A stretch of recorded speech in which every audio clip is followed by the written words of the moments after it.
Not the sudden darkness of a storm, but a gradual swallowing of color.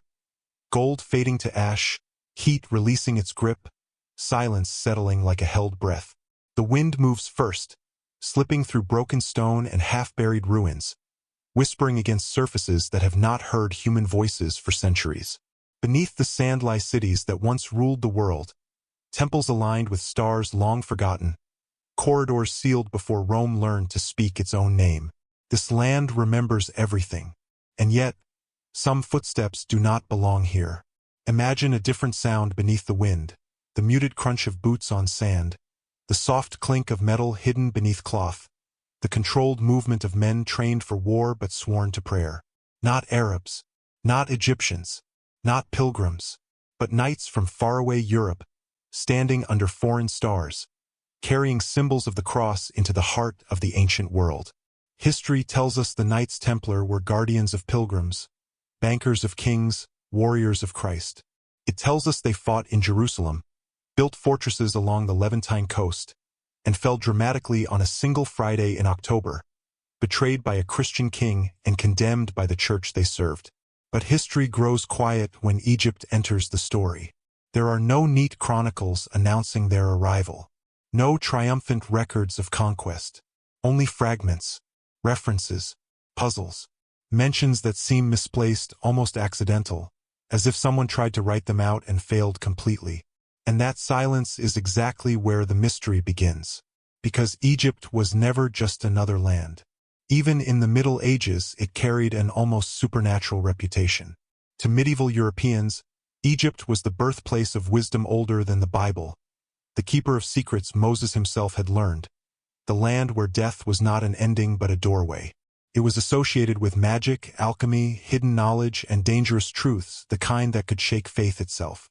For an order obsessed with sacred relics, divine geometry, and the hidden architecture of God's plan, Egypt would have been irresistible. Yet asking whether the Templars went there raises an even more disturbing question. Why would they go at all? They were not conquerors. They never ruled Egyptian land. They fought Muslim armies, yet often negotiated with Muslim rulers. They were monks bound by vows of obedience, yet they accumulated wealth beyond imagination.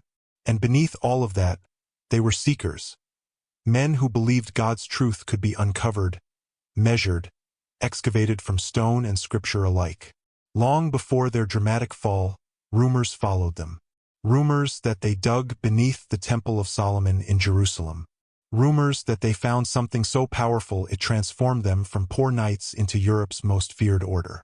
Rumors that their rituals were not entirely Christian, that they knew secrets the church did not control. Those rumors would later become accusations. Accusations would become confessions under torture. And confessions would become ashes scattered into history. But rumors have a way of surviving fire. What if the trail of those rumors does not end in Jerusalem, but continues south, across deserts and seas, into the land of pyramids and gods older than Christ? What if Egypt was not a side chapter, but the missing center of the story? The sands of Egypt are not passive. They preserve what they bury.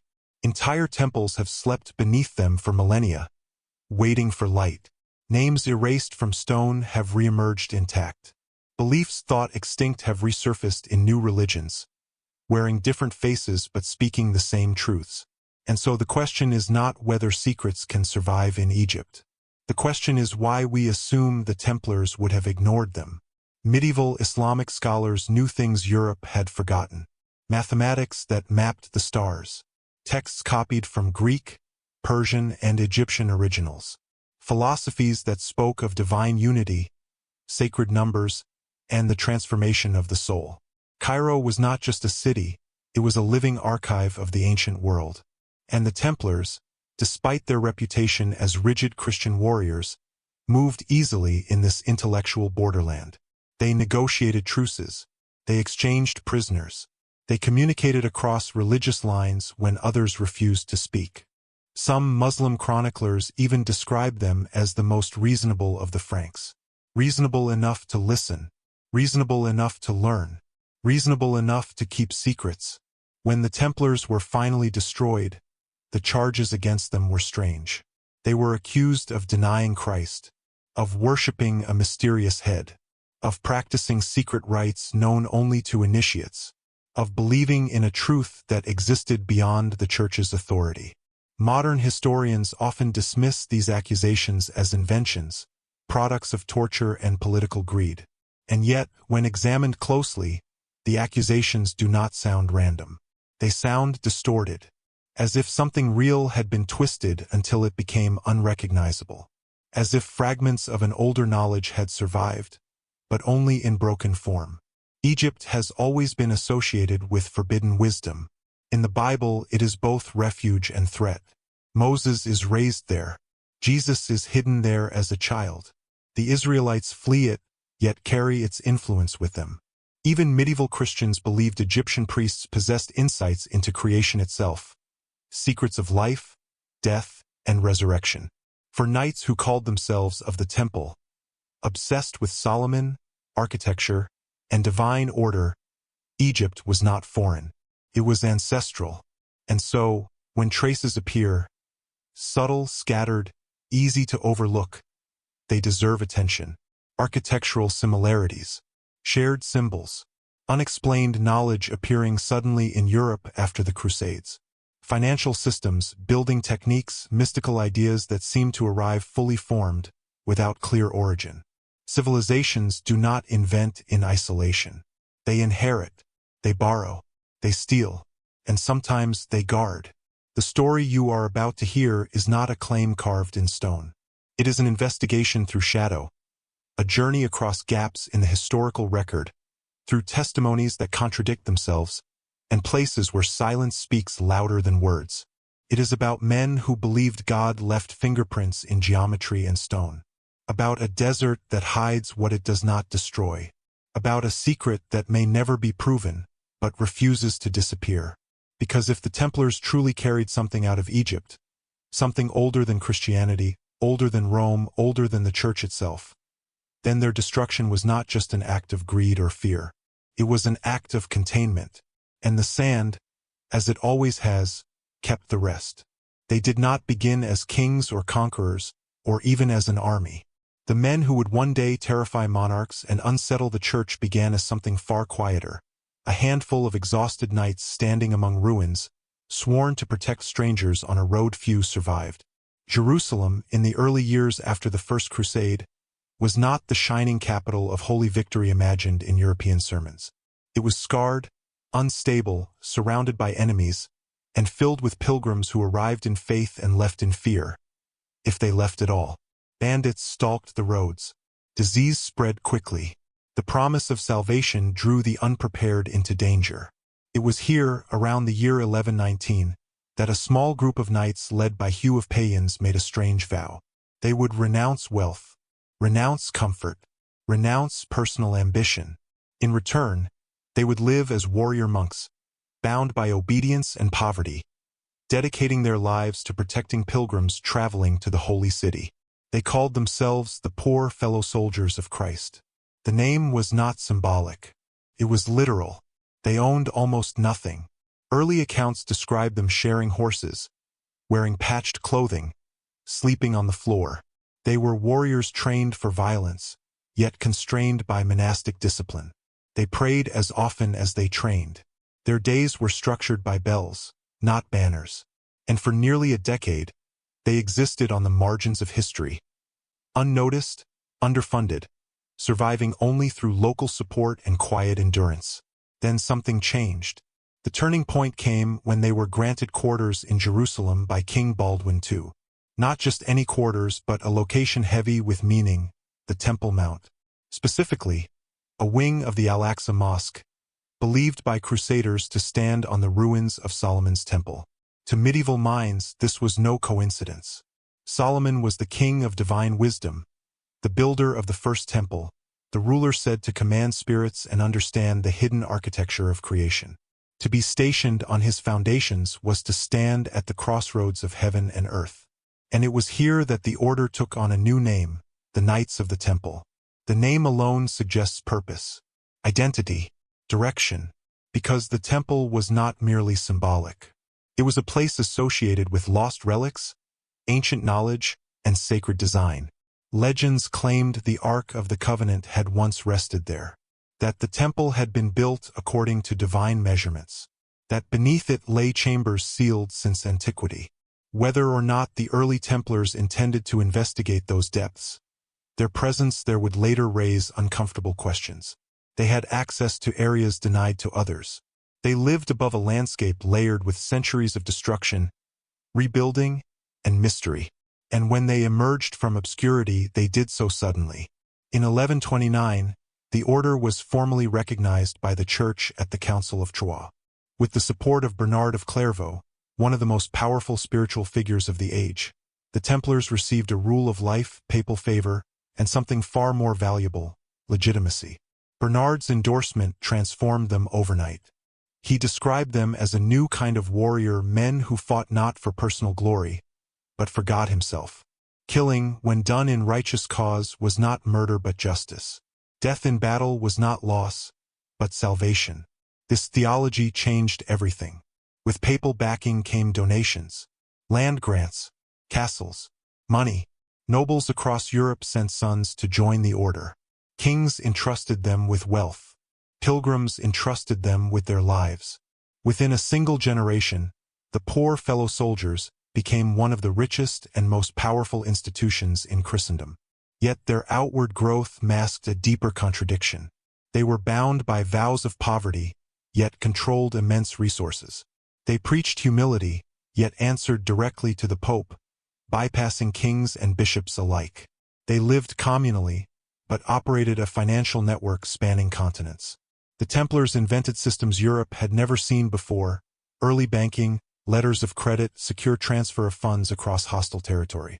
A pilgrim could deposit money in Paris and withdraw it in Jerusalem, protected by Templar seal and authority. This was not merely administrative skill. It was organizational genius, and genius rarely appears without precedent. The order's structure was rigid, almost mechanical. Every action regulated, every rank defined, every symbol loaded with meaning. Their red cross was not decorative.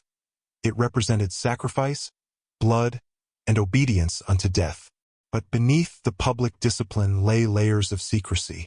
Initiation rites were closed to outsiders. Internal records were guarded.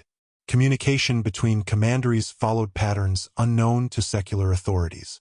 Even members of the order did not fully understand its higher levels, and that secrecy would later be used against them. Still, during their rise, the Templars were admired and feared in equal measure. On the battlefield, they were relentless. They did not retreat. They did not break formation. Muslim chroniclers noted their discipline and willingness to die without hesitation.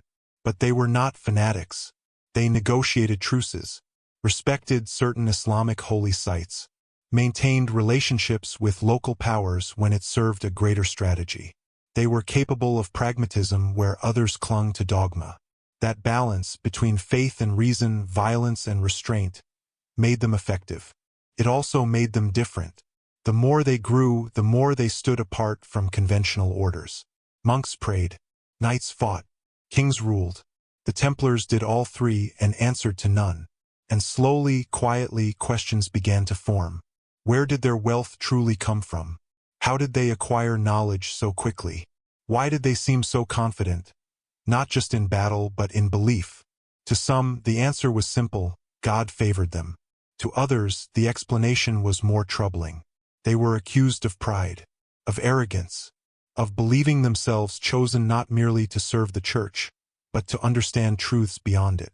Whispers spread that their devotion was not entirely orthodox, that their rituals contained elements unknown to standard Christianity, that their reverence for the temple went deeper than theology. And yet, none of this slowed their ascent. By the mid-12th century, the Knights Templar were everywhere, from England to the Holy Land, from rural farms to fortified castles. Their symbol was recognized across borders, their authority unquestioned.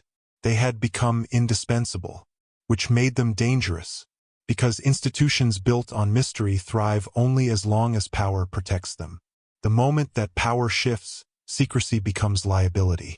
Still, at the height of their influence, the Templars seemed untouchable. They had survived battles, crusades, political intrigue. They had buried brothers and rebuilt stronger each time.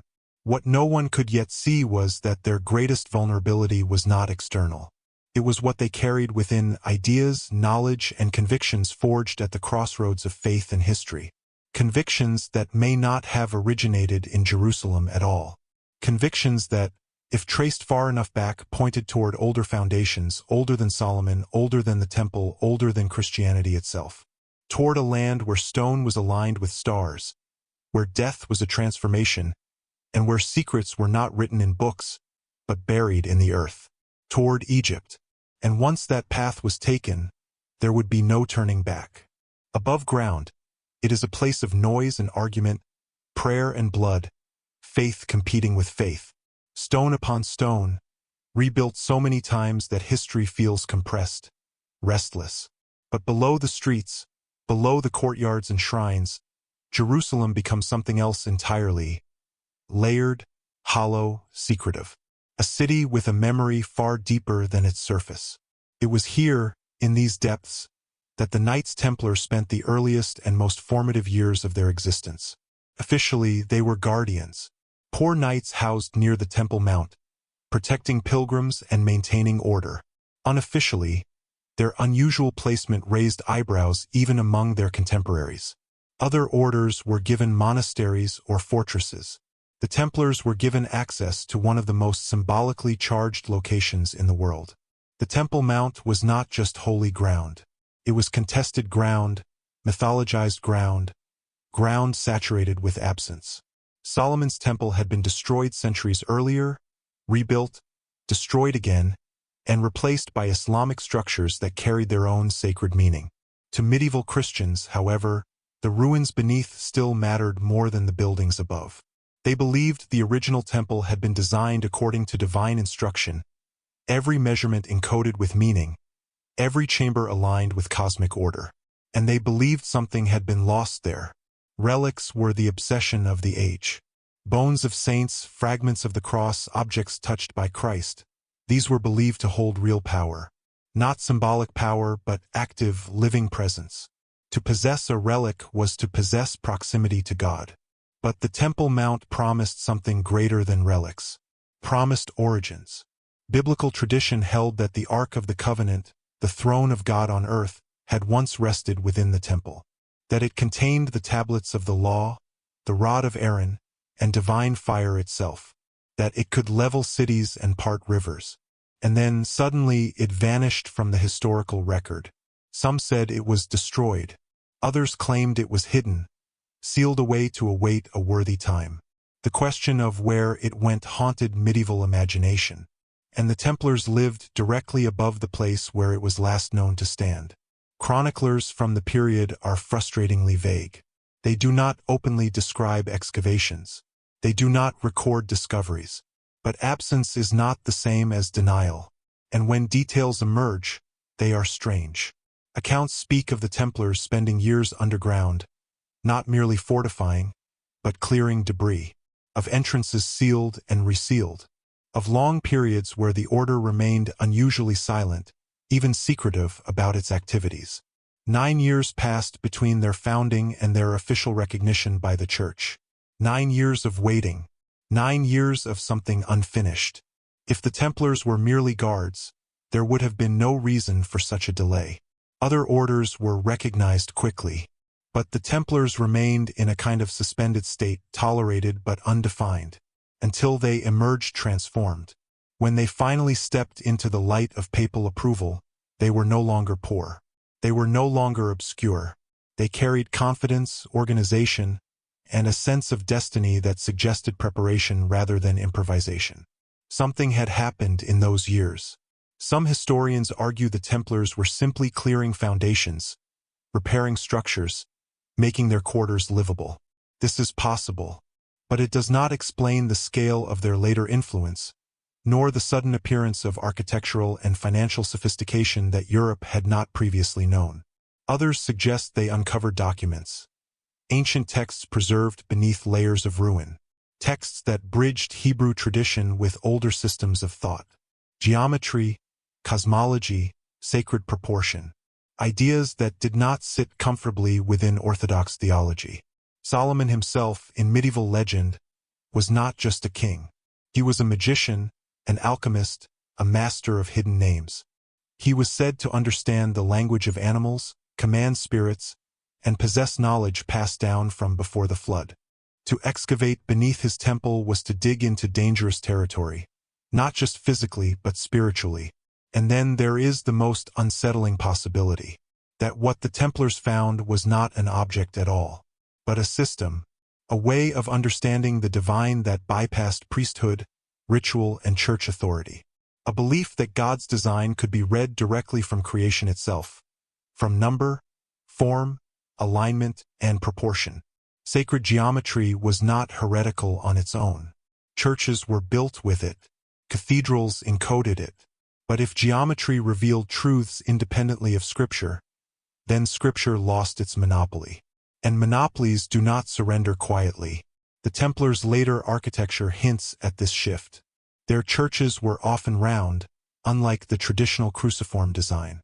Modeled, some believe, on the Church of the Holy Sepulchre, but others see echoes of something older.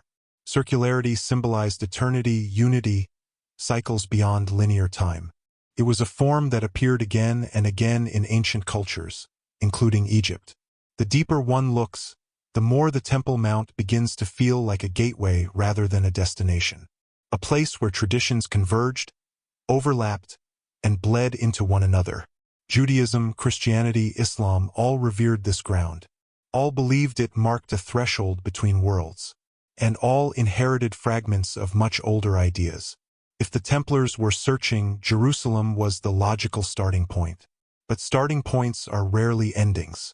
The Ark, if it ever existed as described, would not have remained exposed. Jewish tradition itself suggests it was hidden before the Temple's destruction. And if it was hidden, it would have been moved southward. Egypt had long been associated with the preservation of sacred objects. It was a land of vaults, tombs, chambers designed to resist time itself. Even the biblical narrative places sacred transitions there. The Israelites carry knowledge out of Egypt. Moses is educated there. Wisdom flows northward. If something had been removed from Jerusalem to be protected, Egypt would have been the safest destination. And the Templars, if they uncovered evidence of this movement, a map, a text, a reference, would not have stopped digging when the trail left the Temple Mount. The Temple Mount may have told them where to look next. This possibility reframes everything that follows. The Templars' sudden interest in ancient knowledge, their openness to Islamic scholarship, their rumored contacts with Egypt, their later accusations of unorthodox belief. It suggests continuity rather than deviation. They were not inventing something new. They were rediscovering something old. And rediscovery is often more threatening than invention, because it challenges authority by saying, "This truth existed before you, and it will exist after you."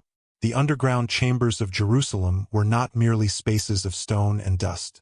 They were thresholds between eras, between sanctioned history and forbidden memory. Whatever the Templars found, whether text, object, or idea, it changed their trajectory permanently. It gave them confidence to grow, to organize, to think beyond the narrow borders of feudal Europe. And it set them on a path that would eventually lead far from Jerusalem, across deserts, across seas, toward a civilization that had mastered the art of hiding knowledge in plain sight, not in books, but in stone, shadow, and alignment with the stars, toward Egypt. And once that connection is made, the silence in the historical record no longer feels accidental. It feels deliberate. The world of the Crusades is often remembered as a simple clash of faiths. Crosses against crescents, belief against belief, enemies locked in endless holy war. But reality, as it so often does, resists simplicity. Beneath the banners and sermons existed a far more complex landscape of negotiation, coexistence, and uneasy respect. And within that landscape, the Knights Templar occupied a strangely ambiguous position. They were fierce on the battlefield, known for charging without retreat and fighting until death. Yet they were also among the most diplomatic of the crusading orders. Muslim chroniclers noticed this contradiction early. While other Frankish knights were described as reckless or brutal, the Templars were often portrayed as disciplined, restrained, and, most unsettling of all, predictable. Predictability breeds trust. In the fractured political world of the Eastern Mediterranean, trust was a form of currency more valuable than gold. Cities changed hands not only through siege, but through treaty. Prisoners were exchanged. Borders shifted quietly. Enemies spoke because silence could be fatal.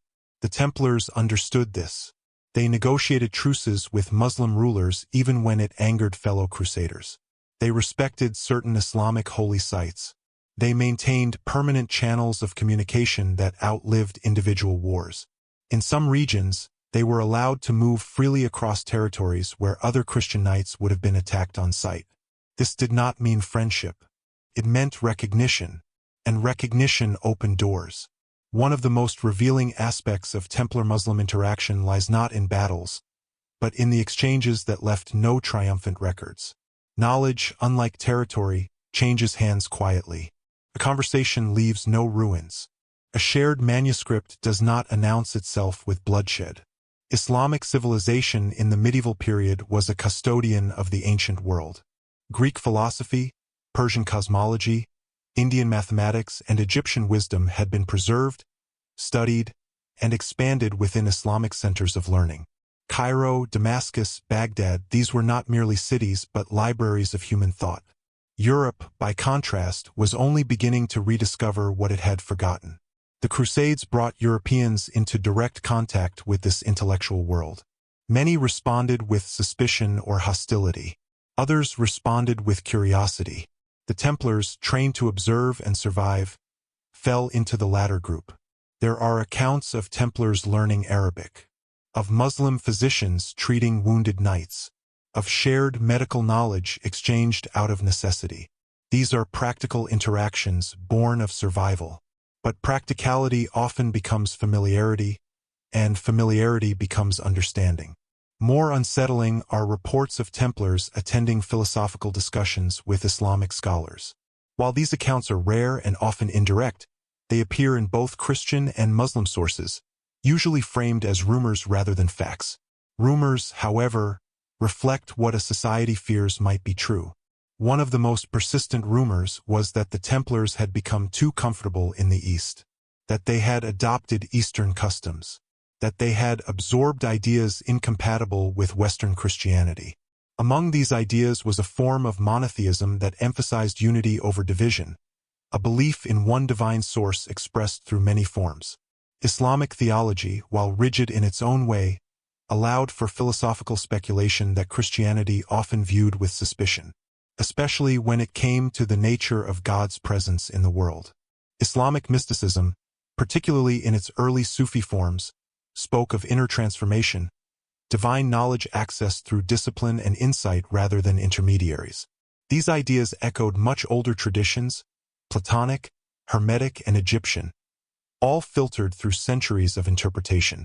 To a Templar already steeped in symbolism, ritual, and sacred order, such ideas would not have felt alien. They would have felt familiar. This is not to suggest that the Templars converted, or that they abandoned Christianity. But belief is not binary. It evolves. It absorbs. It reframes itself. The Templars were uniquely positioned to act as bridges between worlds. Their military importance gave them leverage. Their discipline earned respect. Their secrecy protected internal exchange. And they were listening. One particularly telling relationship was between the Templars and Saladin's successors. While Saladin himself fought fiercely against the Crusaders, he also respected their discipline. After his death, negotiations between Muslim leaders and the Templars continued with surprising regularity. In some cases, the Templars were treated almost as a neutral party, neither fully trusted nor outright rejected. Neutrality is rare in holy war. It suggests something deeper than ideology. There were also stories, impossible to verify but impossible to ignore, of shared access to sacred sites, of Templars allowed near mosques, tombs, and libraries typically closed to non-Muslims, of Christian knights present in spaces that symbolized Islamic identity. If true, such access would have been extraordinary. and extraordinary access is never granted without reason. Perhaps the most uncomfortable question is this: what would Muslim leaders gain from such relationships? The answer may lie in mutual self-interest. Islamic rulers understood the fragility of power. Dynasties rose and fell. Libraries burned. Knowledge was always at risk. To preserve it, it had to move. The Templars, with their international network and relative independence from secular rulers, were ideal carriers. Ideas could travel disguised as ritual. Texts could move hidden among financial records. Symbols could be preserved in architecture. A shared understanding may have emerged. Unspoken, pragmatic, cautious. Protect what matters. Survive the storm. This does not require conspiracy. It requires foresight. And foresight was something both cultures valued deeply. When accusations later surfaced that the Templars denied Christ or practiced secret rites, the Church framed these claims as blasphemy. But from another perspective, they could be read as misunderstandings, fragments of a belief system that no longer fit cleanly into orthodoxy. Beliefs shaped by contact, by exchange, by Egypt, because Egypt, more than any other land, represented continuity. Islamic scholars inherited Egyptian knowledge just as Christian mystics inherited Jewish tradition. All three were tributaries flowing from a much older source, and the Templars stood at the meeting point. If they had learned that faith did not belong exclusively to one scripture or one institution, that divine truth could be approached through multiple paths, then their loyalty would have appeared suspect. Not because they rejected God, but because they refused to let any single authority define him completely. This kind of belief is deeply threatening. It undermines control. It dissolves borders. And it explains why, when the time came to destroy the Templars, their enemies focused not on military failure or political treason, but on heresy. Heresy is the accusation reserved for those who know too much. The Templars' relationships with the Islamic world were not incidental footnotes to Crusader history. They were formative. They shaped how the order saw itself and the world around it. They learned that enemies could be teachers, that faith could survive dialogue, that knowledge was more durable than kingdoms. And once those lessons were learned, the road to Egypt no longer seemed forbidden. It seemed inevitable, because Egypt was not merely part of the Islamic world. It was its memory, and the Templars, whether intentionally or not, were following that memory back to its source, into the sands, into the silence, into a history that could not be spoken aloud, only carried forward, hidden in plain sight. To the medieval mind, Egypt was not simply a country on a map. It was an idea, vast, ancient, unsettling. A land where time behaved differently, where stone outlived dynasties, and where the dead were prepared not for decay, but for eternity. Egypt existed half in history, half in myth, and entirely in imagination. For Europeans of the Middle Ages, Egypt was older than memory itself.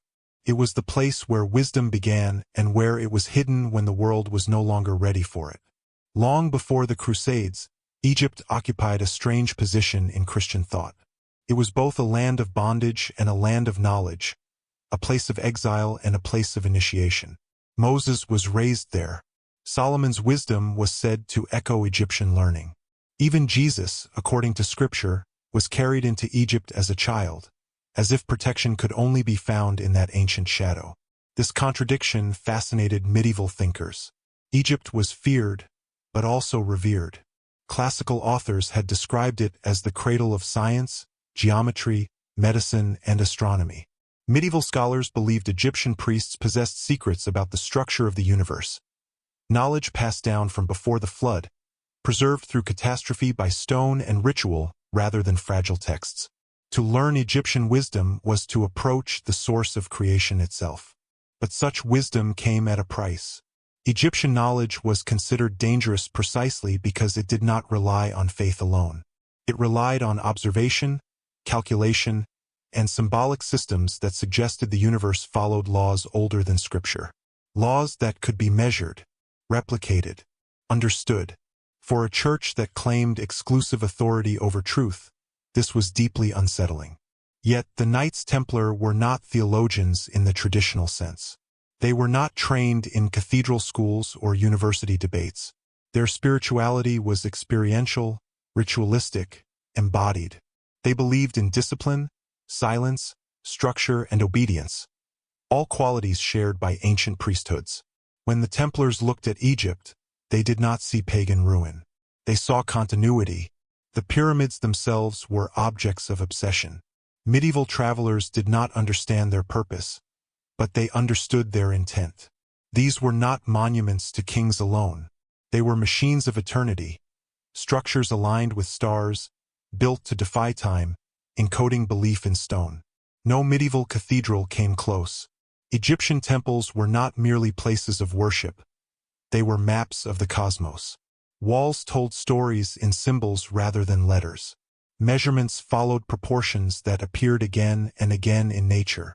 Rituals were designed to transform the initiate, not simply appease the gods. This was not religion as submission. This was religion as knowledge. And knowledge was exactly what the Templars were accused of seeking too intensely. By the time of the Crusades, Egypt was under Islamic rule, but its ancient identity had not vanished. Islamic scholars had absorbed and preserved Egyptian learning just as they had Greek philosophy. Astronomy, medicine, alchemy, all bore traces of Egypt's influence, refined and expanded rather than erased. Cairo was not just a capital. It was a living archive. The city stood near the ruins of Memphis, Heliopolis, and Giza, places whose names alone carried mythic weight. Heliopolis, the city of the sun, was believed to be the birthplace of creation myths that shaped later religions. It was where the idea of divine light emerging from chaos took form. Sound familiar? For a Templar raised on the symbolism of light conquering darkness, Egypt's theology would not have seemed alien. It would have felt like an ancestral echo, a distorted mirror of Christian belief, reflecting truths Christianity had inherited but reframed. This is why Egypt appears again and again in medieval esoteric traditions. Alchemists traced their lineage to Egyptian priests. Hermetic texts were attributed to Hermes Trismegistus, a figure believed to combine Egyptian, Greek, and divine wisdom. The very word alchemy derives from alchem, an ancient name for Egypt. To seek transformation of the soul was to walk Egyptian ground. And the Templars, despite their military image, were deeply concerned with transformation. Their vows were not symbolic. They were absolute. Identity was stripped away and replaced with obedience. Individual will dissolved into collective purpose. This was initiation, and Egypt had perfected initiation long before Europe understood the word. There is also the matter of death. No civilization obsessed over death more intensely or more constructively than ancient Egypt. Death was not feared. It was prepared for. Every ritual, every text, every tomb was designed to ensure continuity beyond physical existence. The afterlife was not vague or abstract. It was structured, navigable, governed by rules. The heart was weighed. The soul traveled. Judgment occurred. Resurrection followed. These concepts did not disappear with the pharaohs. They flowed outward, influencing Jewish, Christian, and Islamic thought. Strip away the imagery, and the structure remains. For medieval Christians, resurrection was a miracle promised by God. For Egyptians, it was a process enabled by knowledge and alignment. That distinction matters. If resurrection could be understood, not just believed, then faith became something more, something dangerously close to mastery. And mastery was never meant for ordinary men. Yet the Templars were not ordinary men.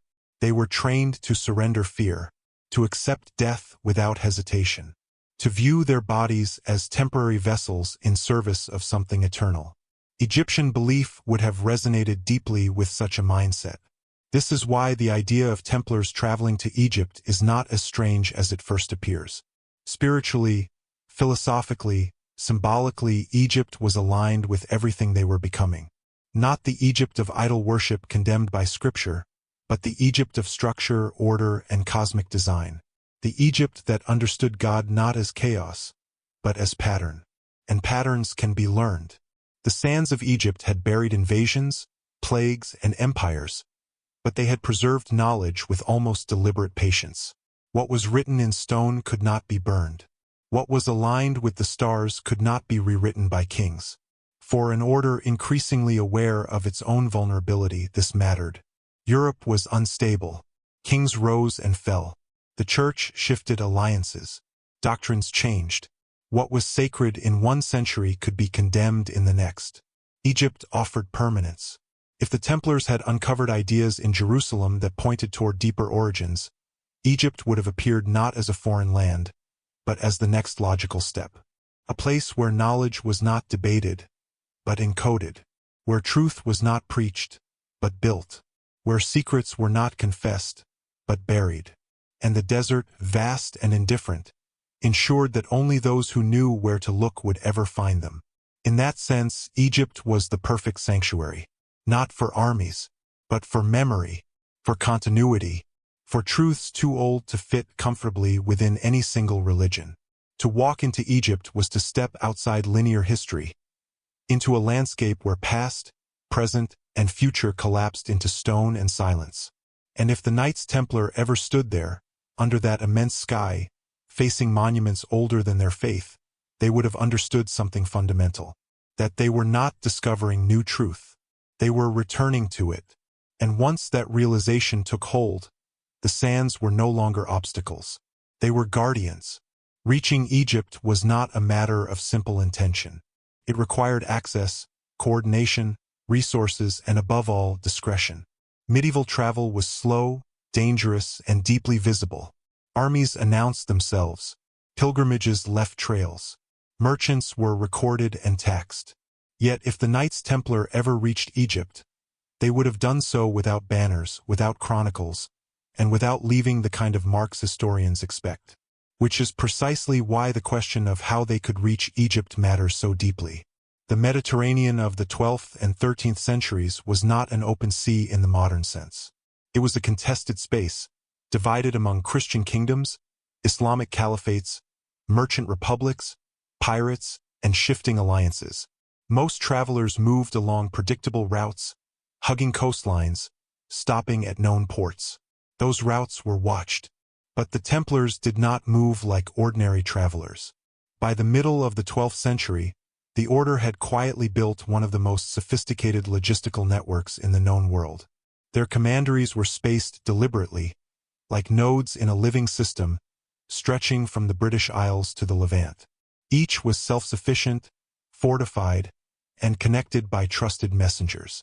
Goods, money, and people moved along these routes with remarkable efficiency. And critically, much of this movement was invisible to secular authorities. The Templars answered directly to the Pope. Kings could not tax them. Local lords could not detain them. Their ships could dock where others were turned away. Their messengers crossed borders that stopped ordinary men. This autonomy was unprecedented. While most imagine the Templars as land-based knights, their maritime power is often overlooked. They owned fleets, not symbolic ones, but working fleets capable of transporting men, horses, and cargo across long distances. Ports such as La Rochelle in France became key Templar strongholds, with direct access to the Atlantic and Mediterranean worlds. From such ports, ships could sail south under the cover of trade, pilgrimage, or diplomacy. No one would have questioned a Templar vessel carrying supplies to the Holy Land. No one would have found it strange if that vessel made stops along the way. Sicily, Cyprus, Crete, all places where Christian and Muslim worlds overlapped. And from there, Egypt was within reach. There were multiple maritime paths into Egyptian territory. Alexandria, one of the greatest ports of the medieval world, was a hub of trade that welcomed merchants from across the Mediterranean. Genoese and Venetian traders moved through it regularly. Muslim, Jewish, and Christian merchants conducted business side by side, bound more by profit than ideology. A Templar presence there, if discreet, would not have raised alarms. Then there were the land routes. The Sinai Peninsula, harsh and unforgiving, had been crossed for millennia. Caravans moved through it carrying spices, manuscripts, metals, and stories. Guides knew the wells. Bedouin tribes controlled passages and could be negotiated with. Pilgrims traveled these roads under Muslim protection long before the Crusades. The Templars, experienced in desert warfare and survival, would not have been strangers to such conditions. More importantly, they would not have traveled as conquerors. They would have traveled as guests. Throughout the Crusader period, truces between Christian and Muslim powers were common, even when open war existed elsewhere. Safe-conduct passes were issued. Envoys crossed borders. Prisoners were exchanged. Diplomacy created corridors through hostility. And the Templars were often the ones trusted to walk those corridors. Muslim rulers recognized their discipline and reliability. Unlike secular crusaders, the Templars were not motivated by land or plunder. Their goals were more difficult to read, and therefore easier to negotiate with. This ambiguity worked in their favor. If a small group of Templars traveled under diplomatic pretext as envoys, observers, or intermediaries, their presence would have been legitimate. Their movements unremarkable, their purpose opaque. And opacity was protection. There is also the role of trade to consider. The Templars were deeply involved in commerce, despite their vows of poverty. They managed estates, stored goods, loaned money, and facilitated trade across religious boundaries. Trade ignores borders that ideology tries to enforce. Caravans entering Egypt carried European goods. Ships brought timber, iron, and textiles. In return, spices, manuscripts, and luxury items flowed north. Information flowed with them. A manuscript could travel folded into cloth. A symbol carved into a piece of wood. A map memorized and destroyed. Knowledge did not need to announce itself. If the Templars were seeking something specific, a location, a tradition, a lineage of thought, they would not have needed to arrive in force. A handful of men, trained to observe and remember, would have been enough. And then there is the matter of time. Templar travel did not need to be rapid. It needed to be patient. Decades passed between key events in the Order's history. Knowledge could be gathered slowly, piece by piece, over generations. A knight sent on one mission might never return, but his observations could survive him. This is how secret traditions persist, not through grand journeys, but through accumulation. Egypt itself encouraged this kind of movement. Its rulers understood the value of foreign expertise. Physicians, engineers, translators, and scholars were welcomed regardless of religion. The Islamic world, unlike medieval Europe, was comfortable absorbing external knowledge. A Templar with skills, military engineering, logistics, finance would have been useful. Usefulness grants access. Access grants opportunity. And opportunity does not leave records. The absence of explicit documentation does not mean absence of presence. It means success. Orders that intended secrecy did not write travelogues. They did not commission murals. They did not celebrate arrival. They moved quietly, left lightly, and trusted memory over parchment. This was especially true if what they sought could provoke suspicion or hostility. Because Egypt was watched, not by European chroniclers but by Islamic scholars, theologians, and officials who understood the danger of sacred knowledge falling into hostile hands. Any overt attempt by Christian knights to explore ancient sites would have been resisted, which suggests that if exploration occurred, it occurred indirectly, through conversation, through translation, through shared curiosity, through nights spent in libraries rather than deserts. And yet, the desert cannot be removed from the story, because Egypt's ancient sites were not hidden in cities alone. They rose from sand, vast and unavoidable. The pyramids did not require permission to exist. They confronted every traveler with their scale and silence. To stand before them was to confront a civilization that did not fear time. For a Templar accustomed to wooden fortresses and stone keeps barely a century old, this encounter would have been transformative. And such encounters do not require armies. They require eyes. The roads to Egypt were many, but all shared one feature. They were already in use. Nothing new had to be invented. No extraordinary effort was required. Only intention. And intention, once set, finds a path. This is why the question is not whether the Templars could reach Egypt. They could. The real question is why they would not. Given their autonomy, resources, diplomatic reach, intellectual curiosity, and growing sense that truth lay beyond familiar boundaries, Egypt was not distant. It was inevitable, a convergence point where roads of trade, faith, and memory intersected. A place where one could arrive unnoticed, learn quietly, and leave unchanged on the surface, but altered forever beneath. And if such journeys occurred, they would not announce themselves with dates or names. They would be remembered only in what came after, in architecture that seemed to know too much, in beliefs that sat uneasily with authority, in silence where explanation should have been. Because the most successful journeys are the ones history never sees, only their consequences. By the time the Templars could plausibly have set foot in Egypt, the land was no longer ruled by ancient dynasties or distant caliphs. It was governed by powerful Islamic states whose political sophistication rivaled anything in Europe. First the Fatimid Caliphate and later the Ayyubid dynasty ruled Egypt with an understanding that power depended as much on diplomacy and knowledge as it did on force. This mattered, because the Egypt the Templars may have encountered was not a closed world. It was a crossroads. Cairo was one of the largest cities on earth, vibrant with trade, scholarship, and religious debate. Jews, Christians, and Muslims lived and worked within its walls. Scholars argued in courtyards. Merchants traded ideas as easily as goods. Libraries were guarded not as luxuries, but as pillars of the state.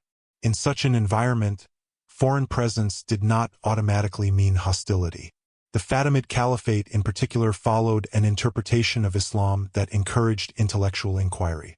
Their courts sponsored scholars who studied philosophy, astronomy, medicine, and esoteric sciences. Ancient Egyptian, Greek, and Persian texts were translated, commented upon, and preserved. Knowledge was power, and it was collected deliberately. For a discreet Templar envoy, Cairo would have felt less like enemy territory and more like an archive waiting to be entered. The political relationship between Crusader states and Egypt was complex, fluctuating between open hostility and cautious cooperation. Even during periods of war, truces were negotiated. Prisoners were exchanged. Trade continued.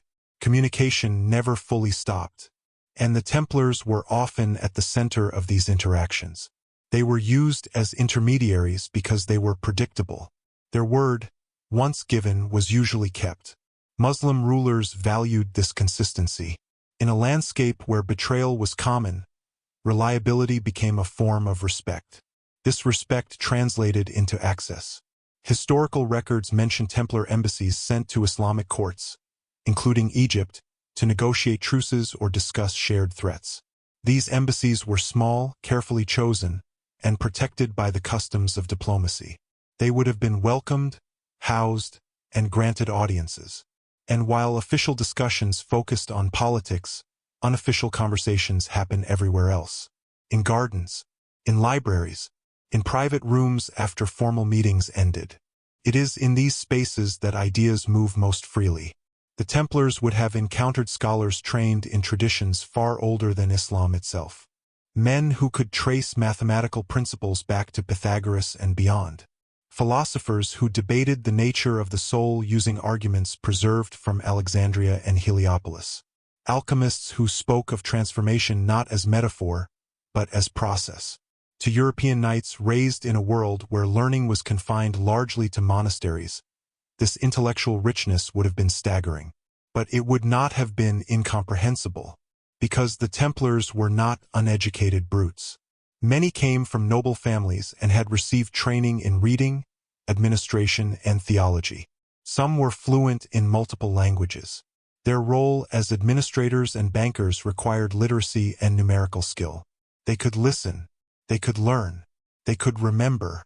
More intriguing are references found in later medieval writings that suggest Templars had knowledge of Egyptian customs and symbols that were not common in Europe. These references are vague, often dismissed as coincidence or later invention, but their persistence is notable. Why would European writers associate the Templars with Egypt at all? One answer lies in the subtle transmission of ideas. Consider sacred geometry.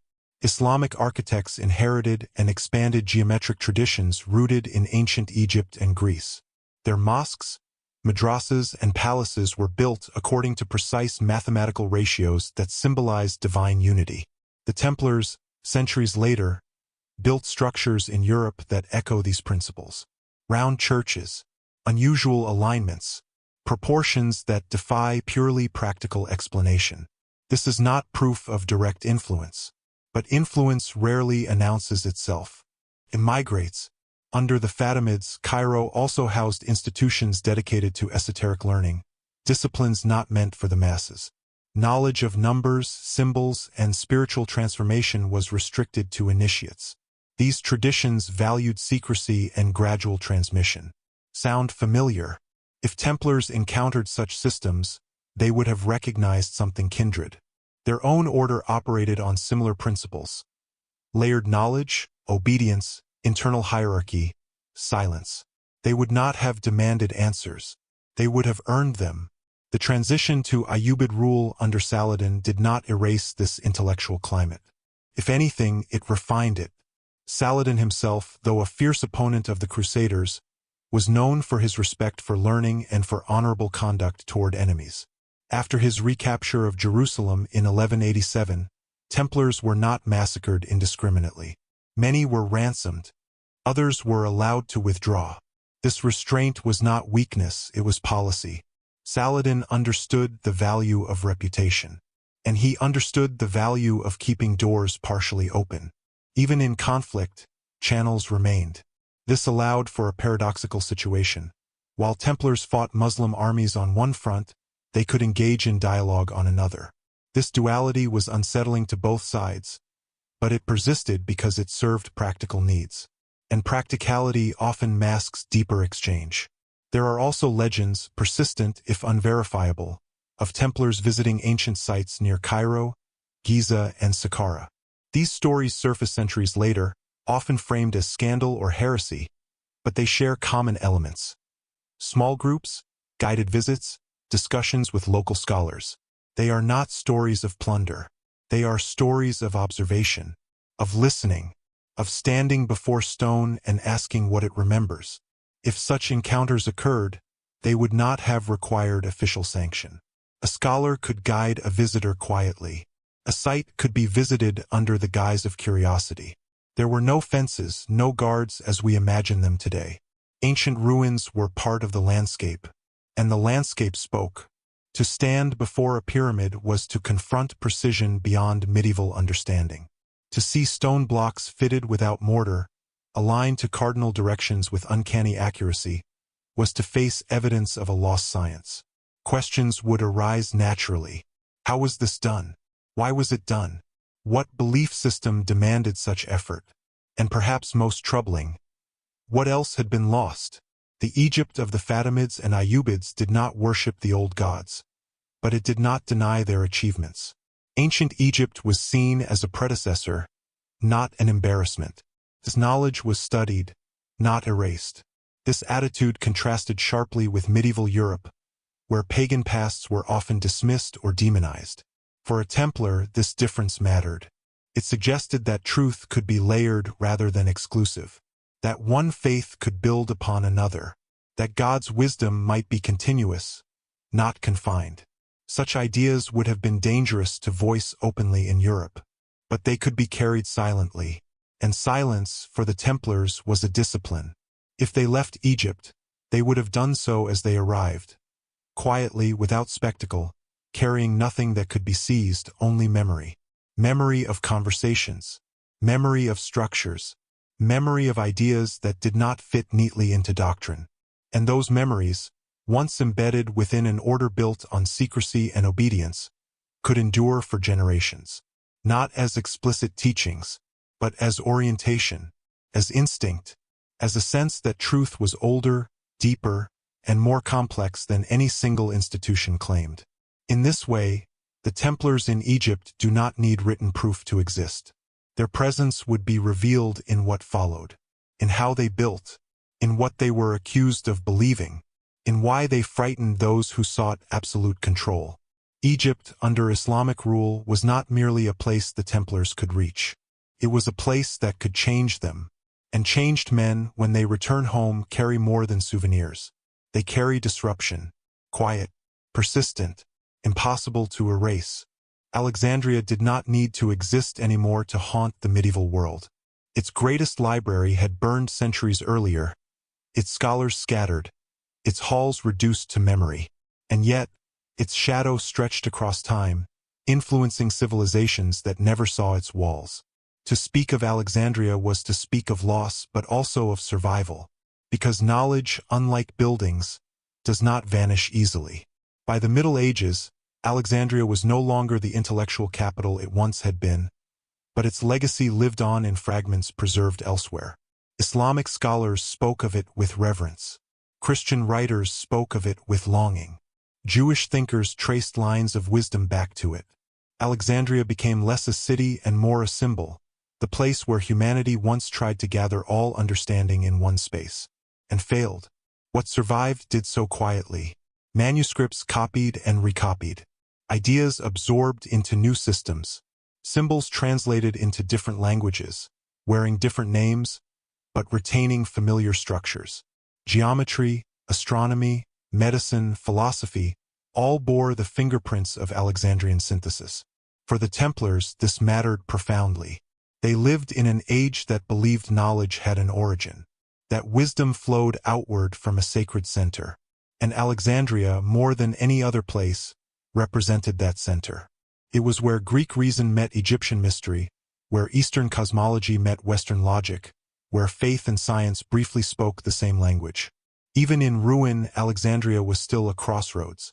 By the 12th century, scholars in Cairo, Damascus, and Baghdad possessed texts attributed to Alexandrian thinkers, Aristotle through Arabic commentary, Plato through Neoplatonic interpretation, Hermetic writings said to preserve Egyptian wisdom in Greek form. These were not obscure documents.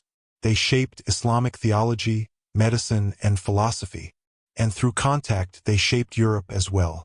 The Templars, positioned at the intersection of military, diplomatic, and commercial networks, were uniquely suited to encounter this flow of ideas. They were not cloistered monks. They were not wandering scholars.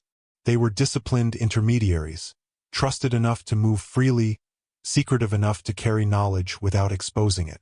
Alexandrian texts were not always physical books. Many existed as oral traditions, diagrams traced in sand, metaphors embedded in instruction. Some were restricted, shared only with those deemed prepared. Preparation mattered. Ancient knowledge was never meant to be universal. It was initiatory. It assumed that understanding without discipline was dangerous. This principle survived into Islamic esoteric traditions, which emphasized gradual revelation, ethical preparation, and symbolic teaching. These principles mirrored the internal structure of the Templar order. Knowledge was layered. Not everyone knew everything. Obedience preceded revelation. Silence was enforced. Advancement was earned. Such parallels are difficult to dismiss as coincidence. If Templars encountered Alexandrian-derived wisdom through Islamic scholars, they would not have encountered it as forbidden knowledge, but as guarded knowledge, something to be respected, not seized. This changes the nature of exchange. Rather than theft, it becomes transmission. Rather than conflict, continuity. There are persistent medieval rumors that the Templars possessed strange books, written in languages few could read, that they had access to diagrams and symbols unknown in European theology, that their understanding of number and proportion surpassed that of cathedral schools. These rumors intensified after their fall, when imagination filled the gaps left by destroyed archives. But imagination does not invent patterns without seeds. Alexandria was a seed. One of its most enduring legacies was the idea that truth could be approached through multiple disciplines simultaneously. Mathematics was not separate from theology. Astronomy was not separate from spirituality. Medicine was not separate from ethics.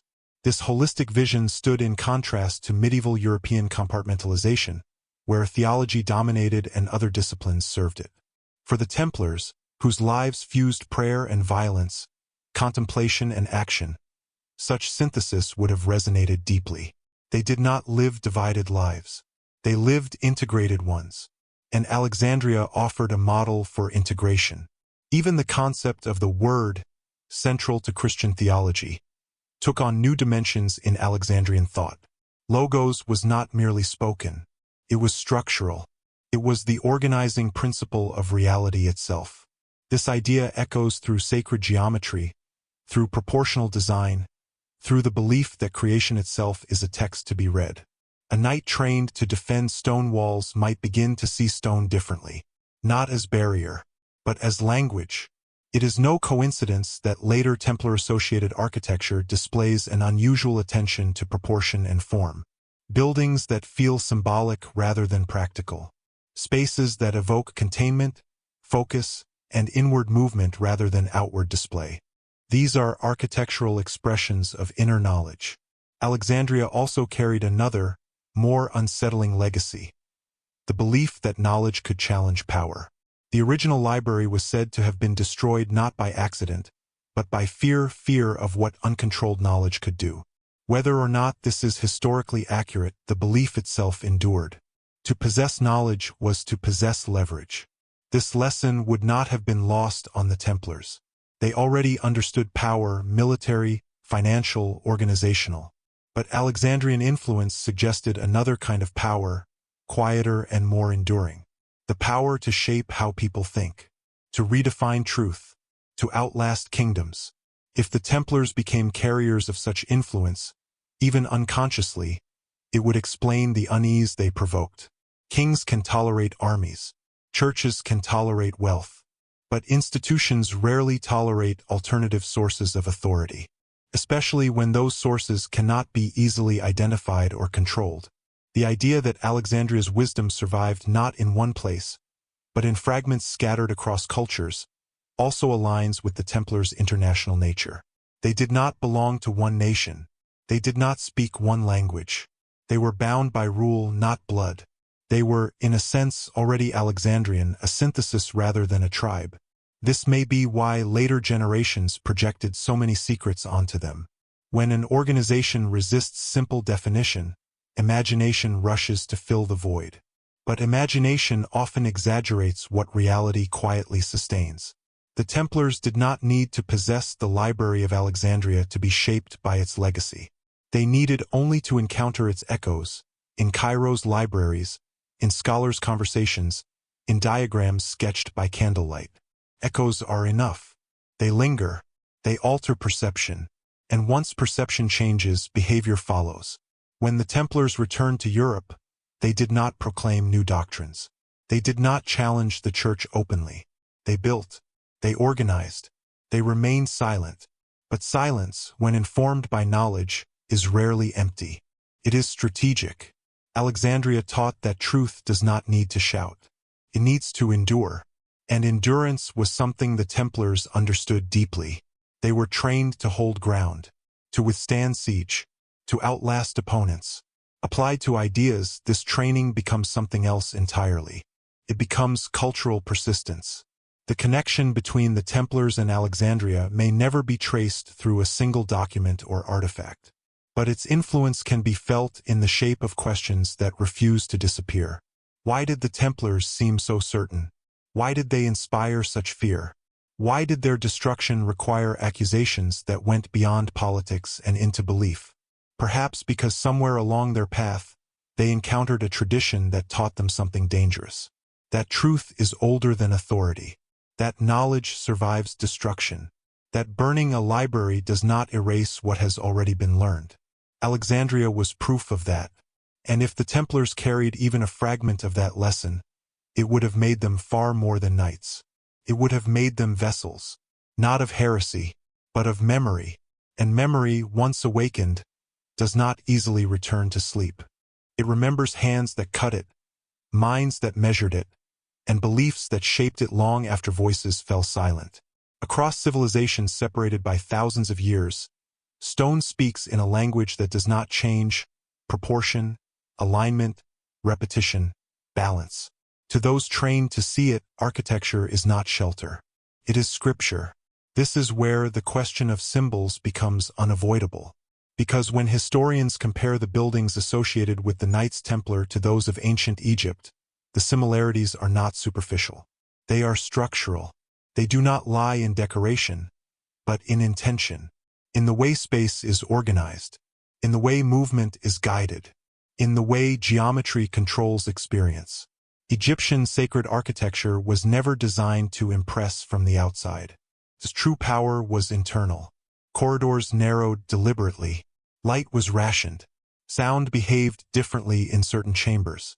The initiate did not simply enter a temple. He was processed through it, gradually separated from the ordinary world. Templar architecture, particularly their round churches and fortified commanderies, shows a similar concern with internal experience. Many of these structures feel inward-facing, restrained, even austere. They do not seek spectacle. They seek focus. This alone sets them apart from the soaring Gothic cathedrals of later medieval Europe, which emphasized height, light, and public awe. Templar buildings feel contained, almost secretive, as if designed for those who already know what they are looking for. The round churches are the most obvious example. Inspired officially by the Church of the Holy Sepulchre in Jerusalem, they nevertheless echo something much older.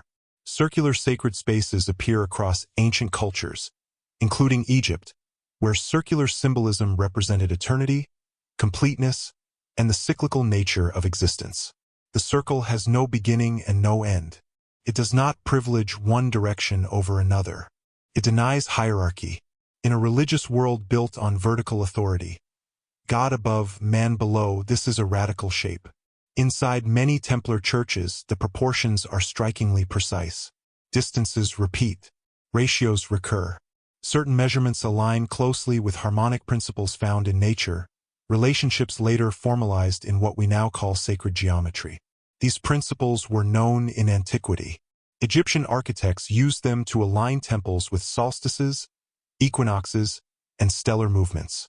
Pyramids were not built randomly. They were oriented with near-perfect accuracy to cardinal points. Their slopes encoded mathematical relationships that modern scholars still debate. This level of precision was not common in medieval Europe. And yet, in Templar-associated sites, we see a sudden competence, even confidence, in using number and form symbolically. Some scholars argue this reflects a broader revival of classical knowledge. Others see coincidence. But coincidence becomes less convincing when patterns repeat across regions and generations. The Templars built across Europe, yet their architectural fingerprints are remarkably consistent. This suggests a shared internal doctrine. Not merely aesthetic preference, but instruction. An instruction implies a source.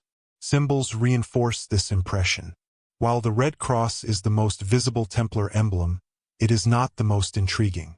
Carvings found in Templar sites include rosettes, interlaced forms, and geometric motifs that resemble designs found in Islamic and ancient Mediterranean art.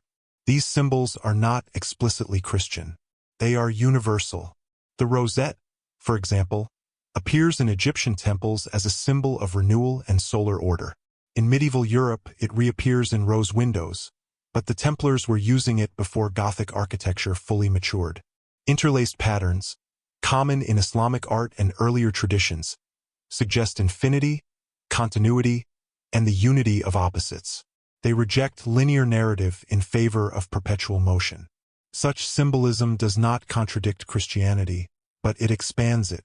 It suggests that divine truth is not confined to story alone, but embedded in structure. Geometry itself becomes sacred. This concept lies at the heart of ancient Egyptian thought. The Egyptians believed that the universe was ordered by Ma'at, a principle of balance, harmony, and truth. Architecture was an expression of Ma'at. To build incorrectly was not just an error, it was a moral failure. If the Templars absorbed even a fragment of this worldview, their buildings would naturally reflect it. And they do. Templar fortresses were not merely defensive. They were designed with layered spaces, controlled access, and symbolic orientation. Entry was regulated. Movement was intentional. Certain areas were restricted, echoing the Egyptian distinction between outer courts and inner sanctuaries. Knowledge, like space, was hierarchical. The initiate moved inward. Even light behaves intentionally in these spaces. Narrow windows, thick walls, dim interiors, all create an atmosphere of introspection. Light becomes precious. It appears where it is meant to appear, not everywhere at once. This mirrors Egyptian temple design, where light penetrated only specific chambers at specific times, often aligned with celestial events. Light was revelation, not decoration. One of the most unsettling aspects of this architectural continuity is that it does not appear accidental. The builders knew what they were doing. They repeated it. They transmitted it. And they did so quietly. The Templars did not write treatises explaining their design philosophy. They did not boast about innovation. They built and let the buildings speak. This silence is telling. It suggests awareness that what they were doing might provoke suspicion if openly discussed. Geometry can be dismissed as mathematics. But sacred geometry implies theology without words, a theology that bypasses clerical mediation. A man does not need a priest to feel proportion. He experiences it directly. This direct experience of order is deeply empowering. It can also be deeply destabilizing to institutions that rely on controlled interpretation. Egyptian priests understood this. Knowledge of geometry, astronomy, and ritual was restricted. Initiation was slow. Silence was enforced. The Templars enforced silence too. Their rules emphasized obedience, secrecy, and restraint. Brothers were discouraged from unnecessary speech. Confessions were internal. Rituals were private. These are not the habits of men who fear knowledge. They are the habits of men who respect its danger. There is also the matter of orientation. Egyptian temples were aligned with stars, particularly those associated with rebirth and eternity. While medieval European churches were typically oriented eastward, Templar sites sometimes deviate from this norm in subtle ways. These deviations are often explained pragmatically, but their consistency invites another interpretation. Alignment matters only if one believes the heavens matter. Egyptian cosmology was built on this belief. The soul's journey mirrored the movement of stars. Architecture served as a bridge between earth and sky. If the Templars adopted even a symbolic version of this belief, their buildings would become more than places of worship. They would become instruments. Instruments of memory. Instruments of transformation. This may explain why accusations against the Templars later focused on their rituals and beliefs rather than their buildings. Stone endures. Ideas threaten. But stone encodes ideas. And once encoded, those ideas are difficult to erase. Even after the Order's destruction, Templar buildings remained. They were repurposed, absorbed, or ignored, but their geometry did not change. Their proportions did not fade. They continued to influence builders who did not know why they were copying certain forms, only that those forms felt right. This is how ancient knowledge survives. Not as doctrine, as instinct, as pattern. The connection between Templar architecture and Egyptian sacred design does not require direct imitation. It requires inheritance, filtered through Islamic scholarship, rediscovered in Jerusalem, absorbed through Alexandria, and finally embodied in stone across Europe.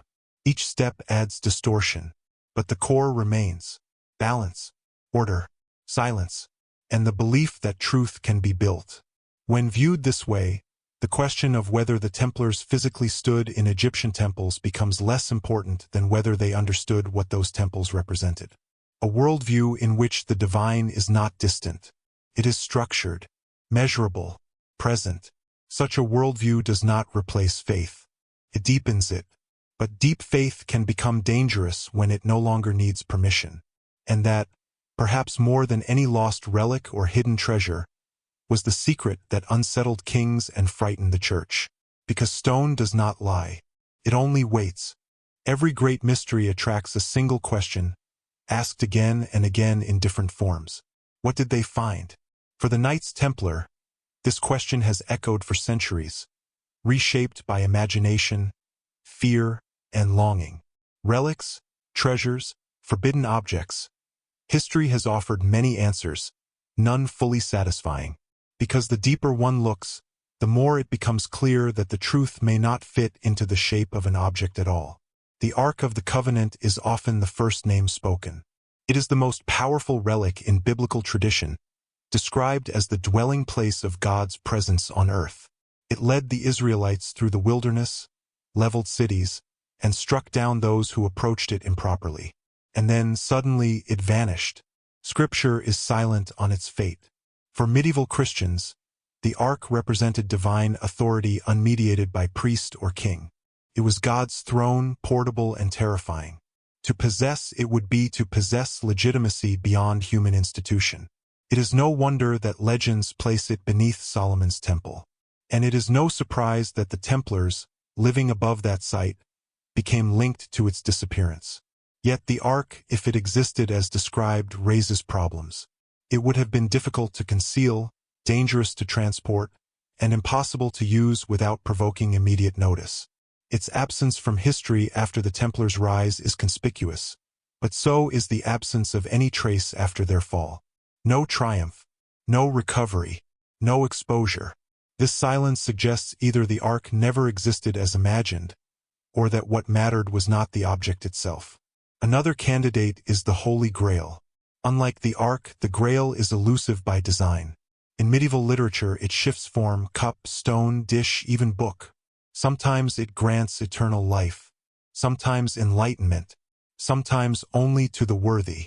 The Grail is not a weapon. It is a test. This flexibility has allowed generations to project meaning onto it. But it also hints at something more subtle. The Grail is less about possession and more about transformation. Those who seek it are changed by the journey, regardless of whether they find it. This aligns uncomfortably well with what we know of the Templars. They did not seek public recognition for discoveries. They did not announce revelations. They returned altered, confident, organized, as if they carried certainty rather than spoils. Certainty does not come from gold. It comes from understanding. Other theories point to ancient manuscripts, texts containing lost knowledge of alchemy, geometry, or cosmology. Such texts would explain the Templars' sudden intellectual sophistication. But manuscripts, like objects, are fragile. They burn. They rot. They can be seized. If the Templars possessed such texts, their destruction would likely have exposed them. Instead, the order fell amid confusion, which suggests that if knowledge existed, it was not centralized. It was internalized. There is another possibility, less dramatic and far more unsettling, that the Templars found a way of thinking, a framework, a key. Rather than a relic, they discovered a pattern that could be applied anywhere, to anything. A way of understanding the relationship between God, creation, and humanity that did not depend on scripture alone. This is where Egypt re-enters the conversation. Egyptian sacred tradition did not revolve around unique, irreplaceable objects. It revolved around principles. Ma'at, balance, order, truth governed everything. Rituals reinforced alignment. Architecture embodied cosmic law. If a temple was destroyed, it could be rebuilt. If a statue was lost, another could be carved. The knowledge endured because it was systemic. If the Templars encountered such thinking, it would explain why no single treasure was ever found. There was nothing to find, only something to learn. Consider the accusations leveled against the Templars during their trials. They were said to deny Christ, spit on the cross, worship a mysterious head, and believe salvation came through secret knowledge rather than faith. Historians rightly question these confessions, extracted under torture. But even false confessions tend to distort real fears rather than invent them wholesale. The charge of secret knowledge is particularly telling. What knowledge could threaten the church enough to justify extermination? Not gold, not land, not even military power, but an idea that faith could be experienced directly without mediation would be catastrophic. If divine truth could be accessed through understanding creation itself, then the church's role as interpreter would be weakened. If salvation involved transformation rather than obedience, then control would slip. This is not heresy in the modern sense. It is competition. The mysterious head mentioned in trial records is often dismissed as nonsense.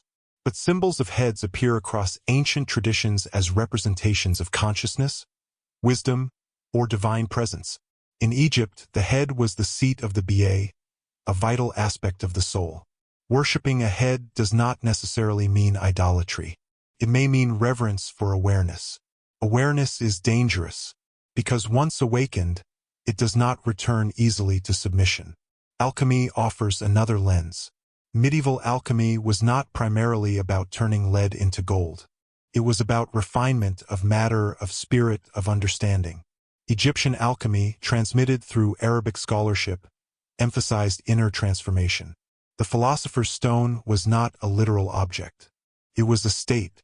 If the Templars absorbed this metaphor, then their treasure would have been invisible to their enemies. You cannot confiscate a worldview. You cannot burn comprehension. You can only destroy the people who carry it and hope it dies with them. This casts the Templars' fall in a different light.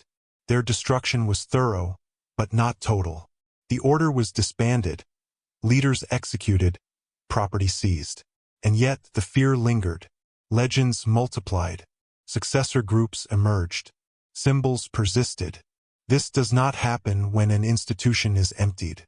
It happens when it leaves something behind. Perhaps the Templars discovered that religion and knowledge need not be enemies. That science and faith could coexist within a larger structure of meaning. That God's truth could be read in stone, star, and number as clearly as in Scripture. Such an understanding would have been profoundly stabilizing for those who held it. It would explain their calm under pressure, their refusal to confess sincerely, their apparent indifference to death. If they believed that truth could not be destroyed, then martyrdom lost its terror. This belief would also explain why they were accused of arrogance. Certainty often looks like pride to those who lack it. The idea that the Templars found something else entirely, neither Ark nor Grail but a synthesis, may be the most difficult to accept. It offers no artifact, no photograph, no discovery to display, only a shift in perspective.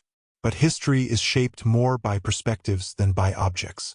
Empires rise and fall on ideas. Faiths spread through interpretations. And secrets that endure are rarely physical.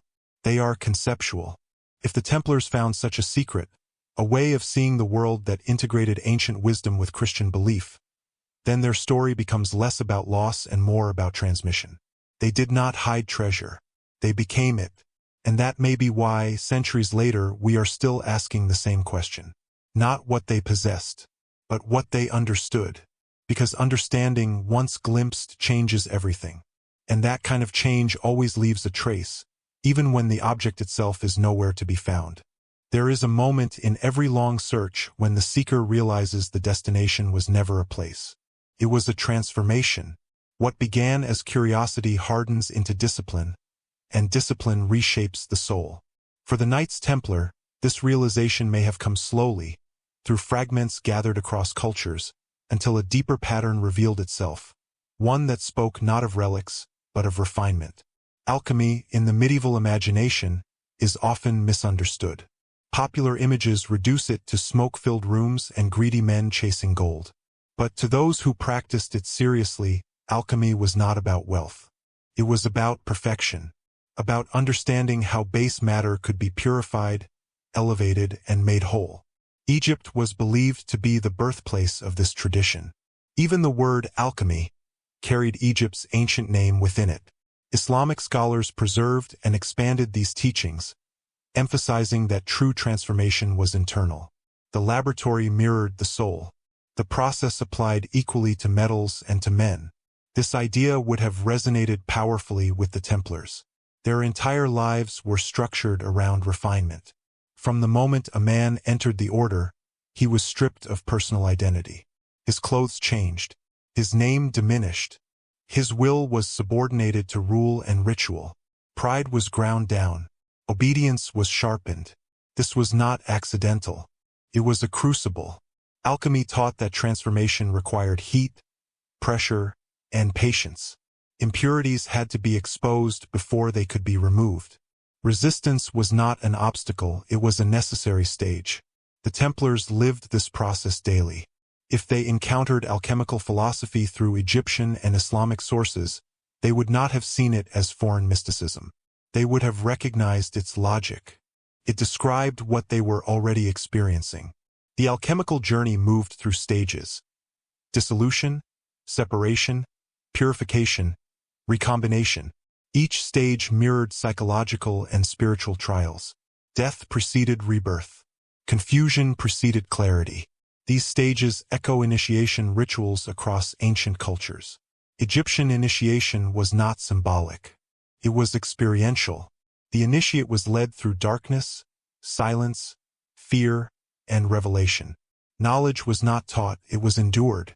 The Templars' secrecy suggests similar understanding. They did not explain their inner practices because explanation would have diminished their power. Some things must be lived to be known.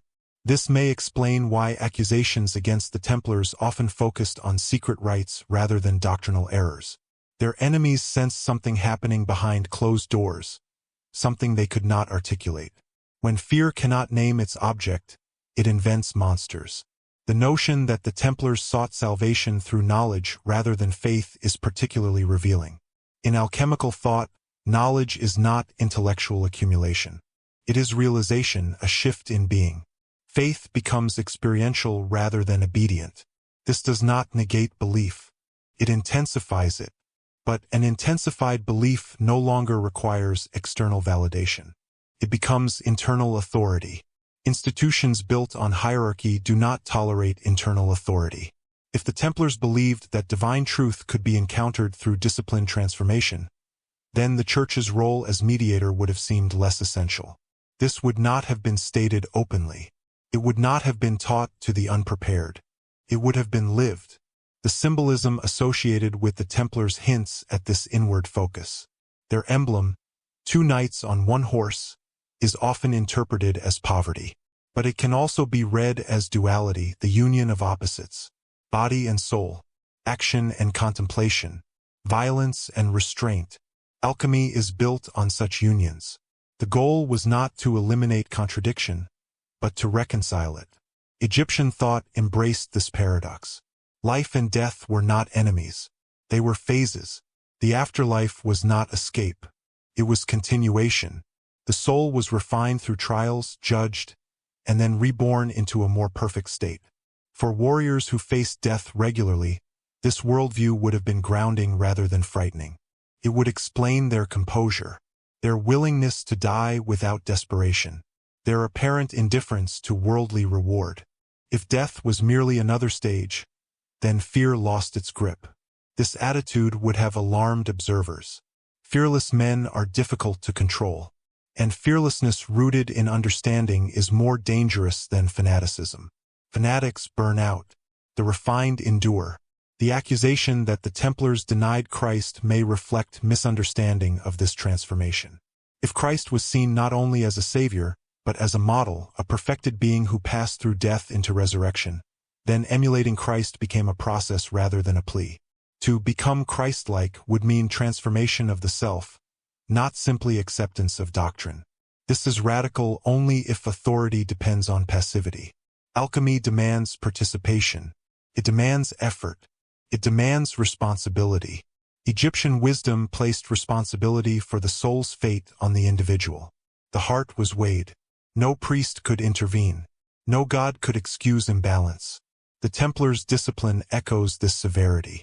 They held themselves to strict codes. Punishments were internal. Confession occurred within the order. External judgment mattered less than internal alignment. This inward turn would have deepened over time. Each journey, each conversation, each death witnessed. The Templars did not emerge from the East as mystics preaching enlightenment. They emerged as organizers, builders, and financiers. But beneath those roles may have been a quiet certainty that the world was ordered, that chaos was surface illusion, that the soul could be refined like metal, and that refinement, once achieved, was irreversible. Such belief would have been impossible to destroy through accusation alone. This is why torture failed to extract coherent confessions.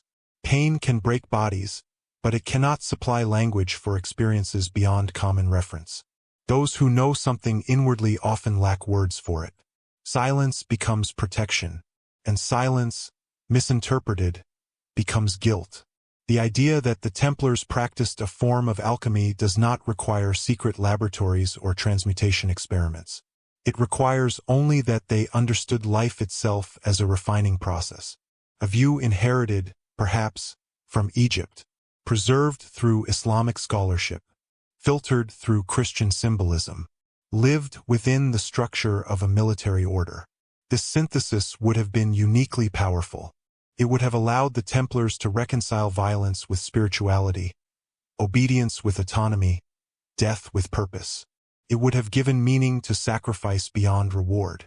And it would have produced men who were deeply unsettling to institutions built on fear and uncertainty. Because once a person believes transformation is possible, real, attainable, internal, they are no longer easily governed. They obey outwardly, but inwardly they are free. This is the alchemy of the soul, not the promise of gold, but the dissolution of fear. And fear, more than any relic or treasure, is the currency of power. If the Templars learned how to remove it, even partially, then what they carried home from Egypt was not heresy. It was liberation, quiet, disciplined, irreversible, and that, more than anything, would explain why the order had to be destroyed, not because of what they did, but because of what they had become. To understand what may have drawn the Knights Templar deeper into Egyptian thought, one must understand how Egypt viewed death. Not as an ending, not as a rupture, but as a carefully managed transition. Death was not feared because it was familiar. It was rehearsed, studied, and prepared for with extraordinary care. No civilization invested so much effort into what came after life, and no civilization treated resurrection with such practical seriousness. For the ancient Egyptians, life was incomplete without death. The two were inseparable, woven into a single process of becoming. The body, the soul, the name, the shadow, each had a role to play, each required preservation, alignment, and balance. Survival beyond death was not guaranteed. It had to be earned. This idea alone would have unsettled medieval Christianity. Christian doctrine promised resurrection through faith and grace. Egypt promised it through order and preparation. Faith mattered, but so did action. The heart was weighed against truth. There were no excuses. This ethic of responsibility resonates strongly with the Templars. They lived under strict rules. Obedience was absolute. Failure had consequences. Merit was proven through endurance. Salvation, in practice, felt less like a gift and more like a path that demanded discipline. Egyptian belief would not have contradicted their worldview. It would have sharpened it. Central to Egyptian resurrection was the idea of continuity. The dead did not vanish. They transformed. Tombs were not memorials. They were functional spaces, designed to support the soul's journey. Texts, images, and rituals were instructions, not prayers. The famous Book of the Dead was not a book of worship. It was a guide. It told the soul what to expect, how to respond, how to navigate judgment. This practical approach to the afterlife would have appealed to an order accustomed to preparation. The Templars trained relentlessly for battle, knowing hesitation meant death. Why would the ultimate transition be any different? This does not mean the Templars abandoned Christian belief in resurrection. Rather, they may have reinterpreted it through a lens of process rather than miracle. Christ's resurrection, then, becomes not a singular event, but a demonstration of a principle, that death can be passed through rather than avoided. Egyptian theology had long taught this. The god Osiris, murdered and dismembered, was restored and ruled the afterlife. His resurrection was not symbolic. It was structural. It established the pattern for all souls to follow. Sound familiar? The parallels between Osiris and Christ have been noted for centuries, often dismissed as coincidence or influence. But for initiates trained to recognize patterns, parallels matter more than origin. Truth reveals itself through repetition. If the Templars absorbed this way of seeing, then their understanding of faith would have shifted subtly but profoundly. Christ would remain central but not isolated. He would be part of a larger continuum of resurrection knowledge. This would not have been preached. It would have been contemplated. And contemplation changes how one lives. Egyptian tombs were designed as microcosms of the universe. Ceilings represented the sky. Floors represented earth. Walls told the story of the soul's journey. The tomb was not a place of mourning, but of alignment. Architecture was theology. This concept would have resonated deeply with Templar builders. Their churches and commanderies were not just functional. They were ordered, proportional, intentional, spaces that shaped behavior and thought. If death was a transition, then life was preparation. Every action mattered. Every discipline refined the soul. The Templars' willingness to face death without flinching may reflect this internalization. Medieval chroniclers often remarked on their calm under pressure, their refusal to retreat, their silence in captivity. Such behavior is difficult to sustain through belief alone. It requires conviction. The Egyptian view of judgment is particularly revealing. The heart seat of conscience was weighed against Ma'at, the principle of cosmic order and truth. No advocate could intervene. The soul answered for itself. This internal accountability echoes the Templars' internal justice system. They judged their own. Confession was private. Punishment was corrective, not performative. They did not appeal to public opinion. They appealed to alignment. This stands in contrast to medieval European justice, which relied heavily on spectacle, public shame, and external authority. The Egyptian model was internal. So was the Templar model. If the Templars learned to see resurrection as alignment rather than reward, then death lost its leverage. Fear diminished. Sacrifice became meaningful. Men who do not fear death are unsettling to those who rule through threat. This may explain why later accusations painted the Templars as indifferent to the cross. If death was not final, then symbols of death lost their terror. Spitting on the cross, if it occurred at all, may have been ritualized detachment, a rejection of fear, not of faith. Rituals are easily misunderstood by outsiders. Egyptian rituals baffled Greeks. Christian rituals baffled pagans. What matters is not appearance, but intent. The intent, in this case, may have been to confront mortality directly. Egyptian initiations often involved symbolic death. Darkness, confinement, sensory deprivation. The initiate emerged changed. This is echoed in many esoteric traditions, including later Christian mysticism. The Templars, with their strict initiations and vows, may have practiced similar rites, not in imitation but in parallel. These experiences do not produce doctrine. They produce silence. Those who have faced symbolic death often speak less, not more. This would explain the Templars' difficulty articulating their beliefs under interrogation. Torture demands words. Transformation offers none. Resurrection, as the Egyptians understood it, was not guaranteed. Failure meant annihilation, the second death. This stark possibility instilled seriousness. Preparation mattered. The Templars' discipline reflects similar gravity. Laxity was punished. Order was enforced. The soul, like the body, required training. This worldview would have made the Templars inwardly resilient. When arrested, when tortured, when condemned, they would have seen these events not as cosmic injustice, but as trials. Trials that tested alignment. If they believed resurrection was real, structured, and attainable, then execution lost its sting. This does not mean they welcomed death. It means they understood it. And understanding neutralizes terror. The Egyptian legacy is not one of morbid obsession, but of clarity. Death is part of order. Ignoring it does not make it disappear. The Templars, perhaps more than any medieval order, lived with death daily. It followed them across battlefields, roads, and courts.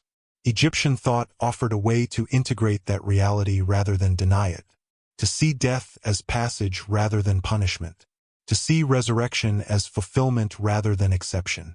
If such ideas took root within the order, they would have reshaped everything, from how the Templars fought to how they built to how they faced destruction.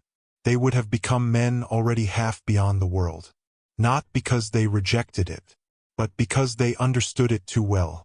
And men who understand death cannot be controlled by fear. That is a truth as ancient as Egypt itself, and one that history has never fully forgiven. When the Templars returned to Europe, they did not arrive as conquerors bearing trophies, nor as prophets announcing revelation. They returned quietly, almost indistinguishably, riding the same roads they had once traveled as poor knights. And yet, something about them had changed. It was not something that could be named easily. It showed itself in confidence rather than arrogance, in discipline rather than display. They moved with the certainty of men who knew where they stood in the world and why. To outsiders, they seemed unchanged. To those who watched closely, they seemed settled in a way few medieval men ever were. Europe itself had not changed. Kings still fought over borders. The church still argued doctrine. Peasants still labored beneath systems they could not influence. Knowledge remained tightly controlled, fragmented between monasteries and universities, filtered through authority at every step. The Templars stepped back into this world carrying something that did not fit neatly within it. They brought no obvious relics, no exotic objects paraded before courts, no scrolls publicly translated. If they had acquired material knowledge in the East, it did not announce itself in spectacle. Instead, it surfaced in structure. Almost immediately, the order expanded with remarkable efficiency. Commanderies multiplied across Europe, placed with deliberate spacing. Each functioned as part of a network rather than an isolated house. Supplies moved smoothly. Funds flowed securely. Communication was rapid for the age. This was not improvisation. It was applied understanding. Their financial system, in particular, stunned contemporaries. Pilgrims could deposit money in one country and retrieve it in another using written credit. Kings entrusted them with treasuries. Nobles relied on them to manage estates. This required trust, but also something deeper: abstraction. Money ceased to be purely physical. Value could be represented symbolically. Authority could be transferred through marks and seals. This way of thinking mirrors the intellectual shifts happening elsewhere, the movement from concrete to conceptual understanding. It reflects a mind trained to see systems rather than objects. Egyptian and Alexandrian traditions had long operated this way. The Templars applied it to Europe. They also built differently. Across France, England, Portugal, and beyond, Templar structures appeared with striking consistency. Not only in architectural style, but in spatial logic. Buildings felt inwardly ordered.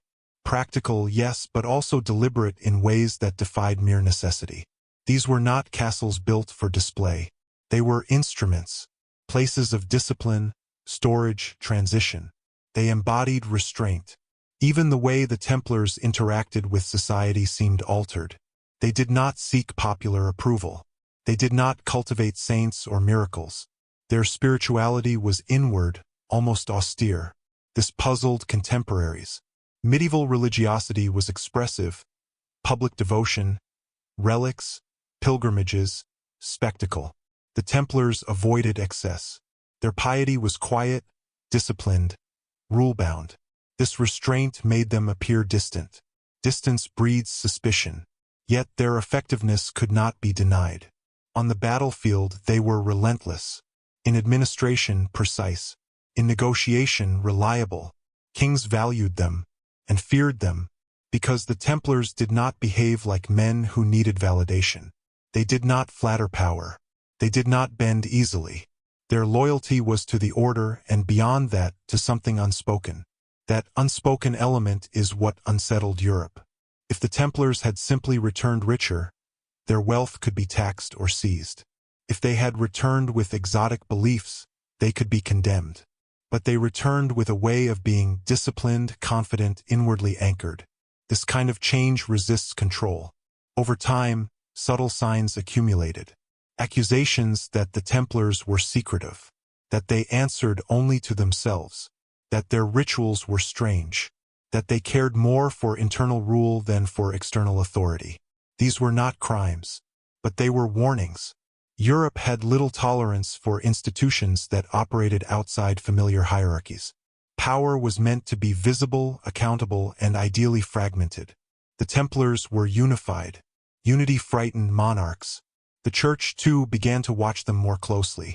Not because they preached heresy, they did not, but because they did not need to preach. Their influence spread through example, through structure, through presence. They embodied a form of faith that did not depend on constant reinforcement. That is dangerous.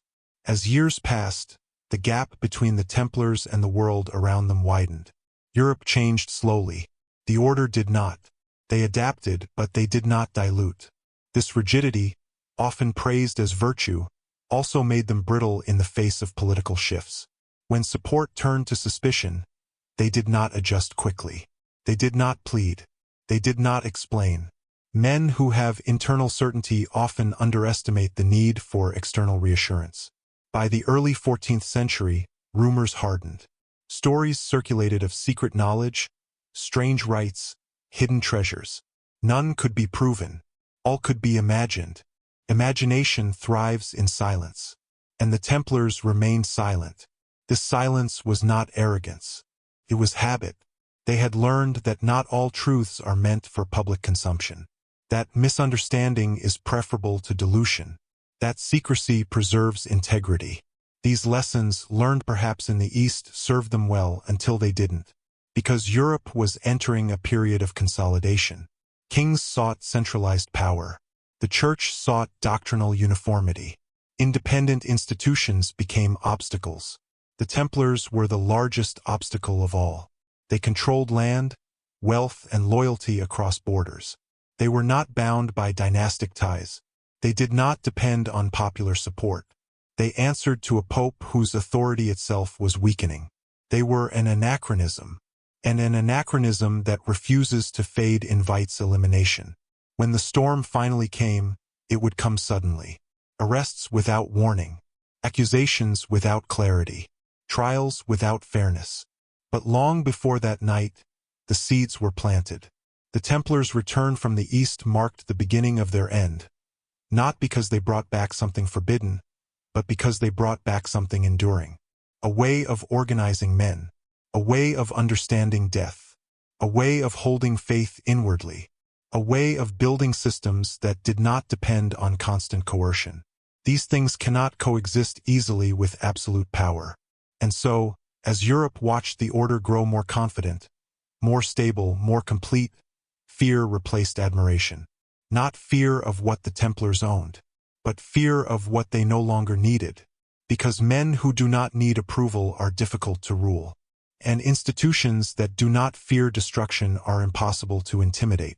Whatever the Templars carried home from their journeys, knowledge, discipline, perspective, it did not make them louder. It made them quieter.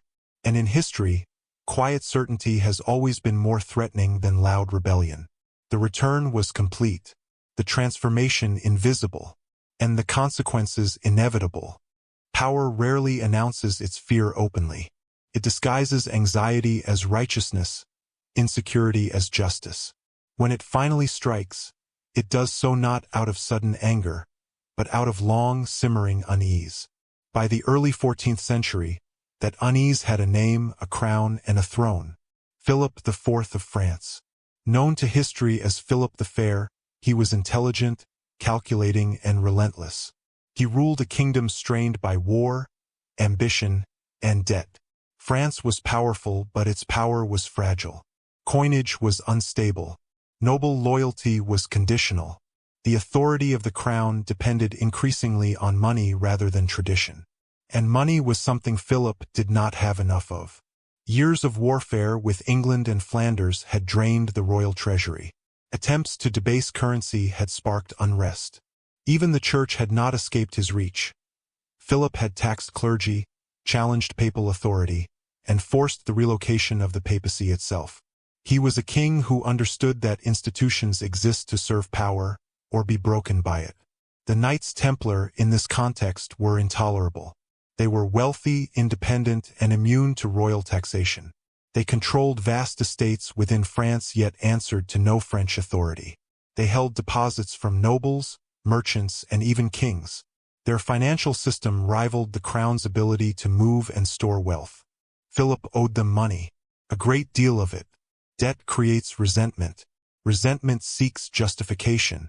Philip had observed the Templars for years. He had watched their confidence, their refusal to bend, their silence in the face of gossip. He had likely heard the same rumors everyone else had heard. Whispers of secret rites, unorthodox beliefs, and hidden knowledge. Rumors are tools. They do not need to be true. They need only to be believable. And by the early 1300s, The idea that the Templars were not what they seemed had taken root in the public imagination. Their secrecy fed suspicion. Their wealth fed envy. Their independence fed fear. Philip understood this climate perfectly. He also understood the Church's vulnerability. The papacy, recently weakened and politically compromised, was no longer an untouchable force. A king bold enough could bend it, especially if he framed his actions as defense of faith rather than attack on power. Heresy was the key. Accusing the Templars of financial misconduct would have required evidence. Accusing them of treason would have required political consensus. But heresy required only confession, and confession could be extracted. Philip's move was not impulsive. It was methodical. He gathered accusations from disaffected former Templars, men who had been expelled or punished by the order. Their testimonies were inconsistent, but consistency was not the goal. Volume was. He consulted legal experts who understood inquisitorial procedure. He prepared charges that targeted belief rather than behavior, denial of Christ, contempt for the cross, secret initiation rituals. These charges were deliberately vague. Vagueness allows interpretation. Interpretation allows coercion. Philip's most brilliant move was timing. On Friday, October 13, 1307, he struck without warning. Across France, Templars were arrested simultaneously. Their properties were seized. Their leaders imprisoned. The shock was total. There was no opportunity to coordinate resistance. No chance to destroy records. No time to prepare defense. This was not justice. It was containment. The swiftness of the arrests suggests premeditation on a massive scale. Orders had been sent in secret. Officials briefed. Accusations rehearsed. Philip wanted control, not investigation. Under torture, confessions followed. Some Templars admitted to denying Christ during initiation. Others described spitting on the cross. A few spoke of strange symbols or secret objects. The details varied wildly. This did not trouble Philip. Truth was irrelevant. What mattered was that the image of heresy took hold. Once belief is questioned, everything else collapses. The public, already primed by rumor, accepted the charges with uneasy fascination. The idea that the mighty Templars were secretly corrupt was shocking, and therefore compelling. The Church hesitated at first. The order was under papal authority, not royal. But Philip applied pressure relentlessly. He framed the issue as urgent defense of the faith. He also applied force. Pope Clement V, politically dependent and personally cautious, wavered. He authorized investigations.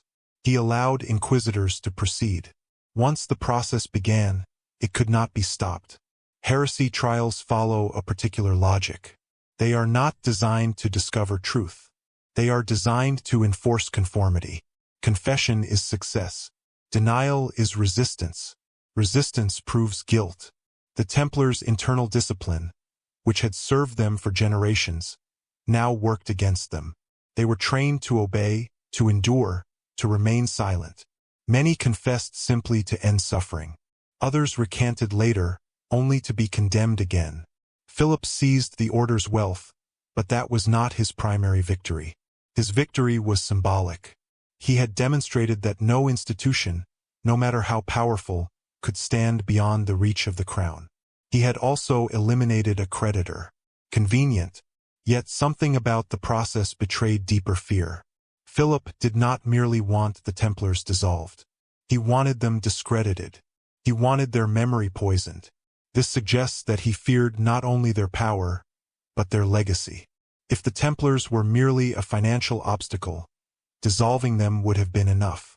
But Philip pursued them relentlessly, even after confessions were secured, even after wealth was seized. He pushed for executions, for public spectacle, for finality. This is the behavior of a man who fears what might survive. Perhaps Philip sensed that the Templars represented an alternative model of authority, one built on discipline, internal order, and knowledge rather than lineage. Perhaps he feared that such a model, if allowed to endure, could inspire resistance to centralized monarchy. Or perhaps he feared something more abstract, that the Templars knew something, something that could undermine the foundations of his rule. Kings rule by right, tradition, and fear. If men believe truth lies elsewhere, in inner alignment, in cosmic order, in something beyond human decree, then kings become temporary, replaceable. Philip could not allow that, so he acted decisively, ruthlessly, and in doing so, he set in motion events that would not only destroy the Templars, but expose the fault lines of medieval power. Because in attacking an order built on silence and endurance, Philip revealed his own vulnerability. He needed to erase them completely, because if even a fragment of what they represented survived, it would remain a quiet challenge to authority. And quiet challenges, unlike open rebellion, do not announce themselves. They wait. And Philip, for all his cunning, may not have realized that some things cannot be destroyed by force, only scattered. And scattered seeds, buried deep enough, often endure longer than the kingdoms that try to burn them away. There were no trumpets, no declarations read aloud in public squares, no warning fires on distant hills, just knocks on doors, measured, rehearsed, unavoidable. Across France, in cities and villages, at fortresses and commanderies, the same moment unfolded again and again. Men woke to the sound of authority at their threshold. Soldiers entered spaces that had never been violated. Seals were broken. Swords were taken. Brothers were separated. Friday the 13th. The date would echo long after the screams faded. For the Templars, this was not arrest in the ordinary sense. It was betrayal carried out with chilling precision. Many of those who came to seize them had eaten at their tables, prayed beside them, borrowed money from them. The orders bore the king's seal, but the hands that executed them were familiar. Shock is paralyzing when it arrives without context. The Templars had been powerful, yes, but they had also been protected by papal authority, by reputation, by centuries of service. They had survived battles against overwhelming odds. They had negotiated with enemies. They had endured hardship with discipline. What they had not prepared for was silence. No warning from Rome. No opportunity to respond. No accusation presented before restraint. They were simply taken. Dragged from beds, from prayer halls, from stables. Some were still in their night clothes. Others were in the middle of morning prayer when soldiers entered. Sacred spaces were treated as ordinary rooms. Chests were opened. Papers seized. Everything was suspect. Confusion spread faster than fear. The charges, when finally read, sounded unreal.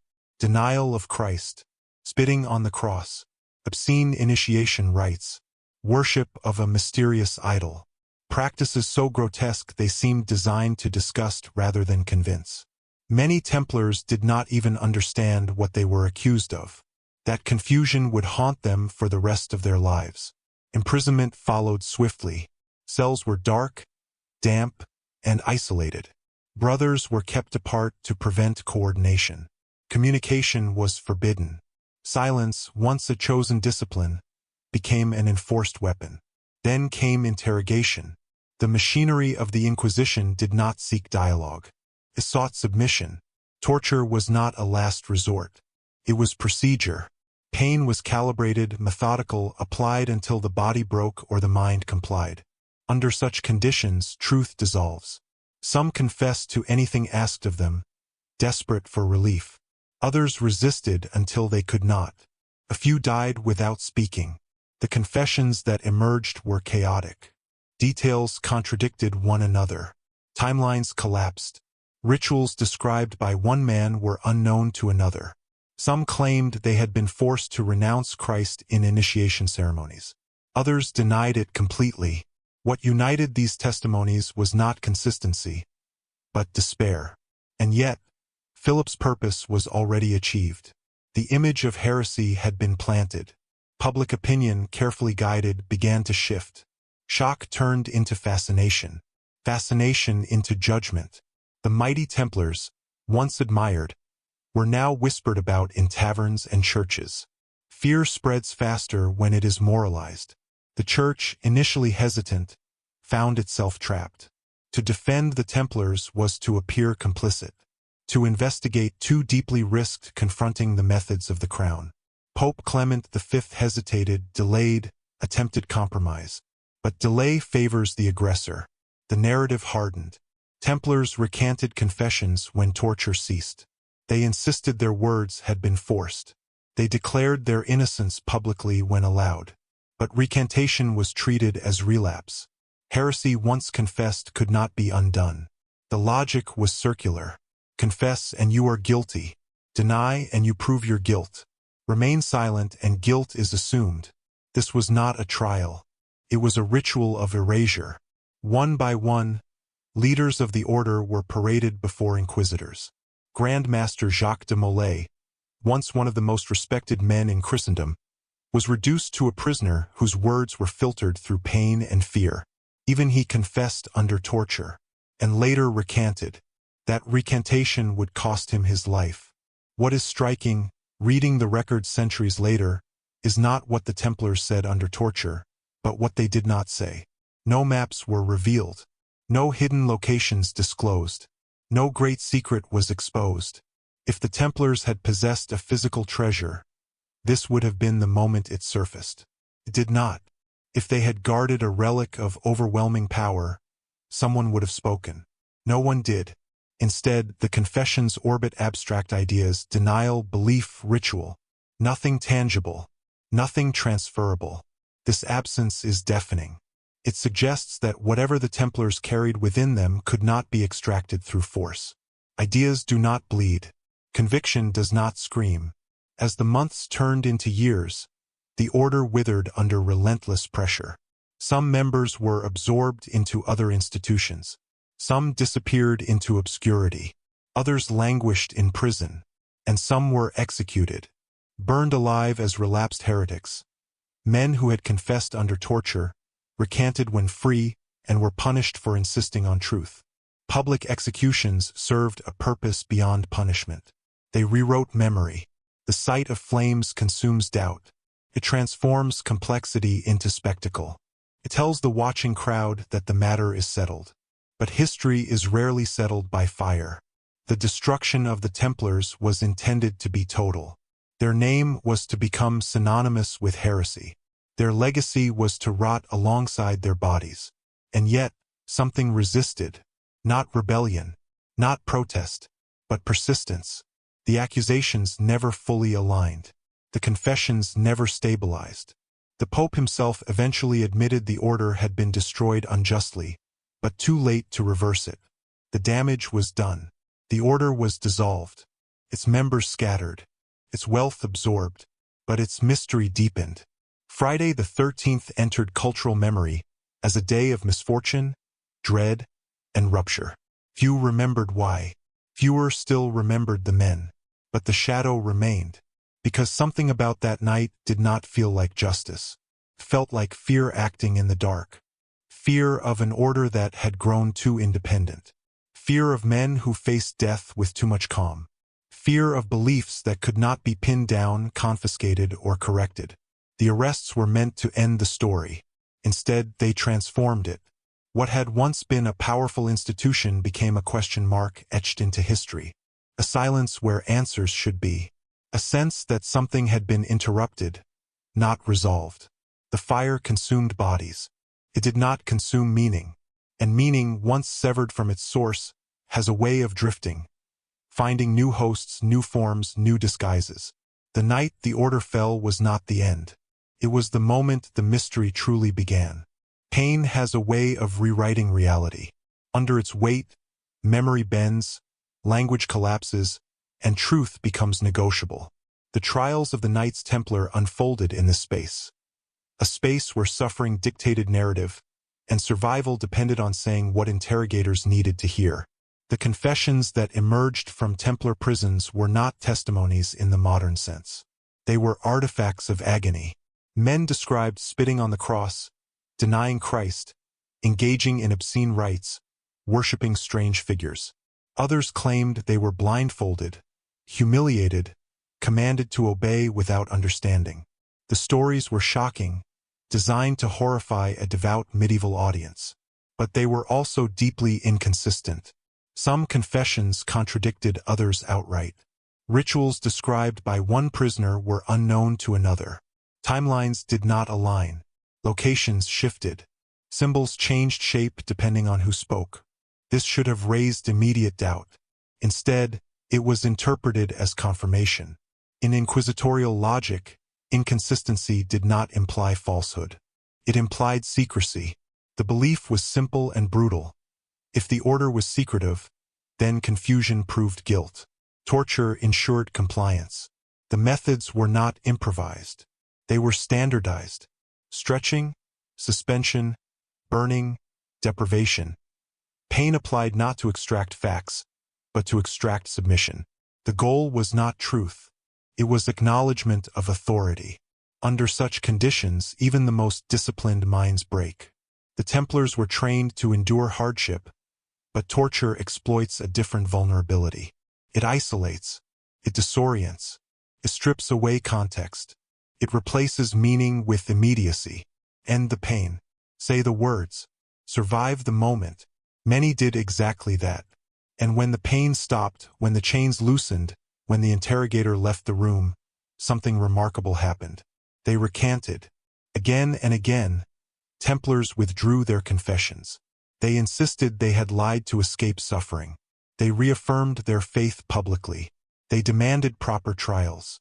This cycle, confession under torture, recantation in freedom, repeated relentlessly. It should have invalidated the process. Instead, it sealed their fate. Recantation was framed as relapse. Once a man had confessed to heresy, returning to orthodoxy proved only that he was deceitful. The system was designed so there was no path back. This is the clearest indication that the trials were not about discovering what the Templars believed. They were about ensuring they could never be believed again. Among the most curious accusations was the worship of a mysterious head, sometimes described as bearded, sometimes as metallic, sometimes as lifeless, sometimes as living. The descriptions varied so wildly that historians struggle to reconcile them. But the symbol itself is revealing. Across ancient traditions, the head represents consciousness, identity, and divine presence. In Egypt, the preservation of the head was essential to the afterlife. In philosophy, it is the seat of reason. In mysticism, it symbolizes awakened awareness. To medieval inquisitors, however, symbolism was suspect. Anything not explicitly sanctioned was dangerous. The idea that the Templars revered a head was interpreted literally, stripped of metaphor, and condemned as idolatry. No effort was made to understand meaning. Meaning was irrelevant. What mattered was that the image disturbed. Another accusation, denial of Christ during initiation, deserves closer examination. Even if some ritualized denial occurred, it may not have been doctrinal rejection. In many initiatory traditions, symbolic denial serves as a confrontation with fear. To deny under command, then reaffirm freely tests conviction. Such practices exist across cultures. But inquisitors had no framework to interpret this possibility. Symbol became blasphemy. Test became treason. The deeper problem lay in the clash between two ways of knowing. The Templars, shaped by discipline and internal alignment, understood truth as lived. The Inquisitors understood truth as declared. One required experience. The other required compliance. These systems cannot communicate. Under interrogation, the Templars were asked to articulate beliefs that may never have been formulated in words. What they carried was internal, experiential, and layered. Torture demanded linear answers. When those answers failed to emerge, pain filled the gap. This is why no coherent doctrine ever surfaced. There was nothing doctrinal to expose. The Templars did not operate like a sect with written heresies. They operated like an order shaped by practice. What they believed was expressed in how they lived, built, organized, and faced death. You cannot extract that with ropes and fire. The trials also reveal something else. The remarkable calm with which many Templars faced execution after recanting. Knowing recantation meant death, some still chose it. This makes little sense if they were guilty. It makes profound sense if they believed that truth mattered more than survival.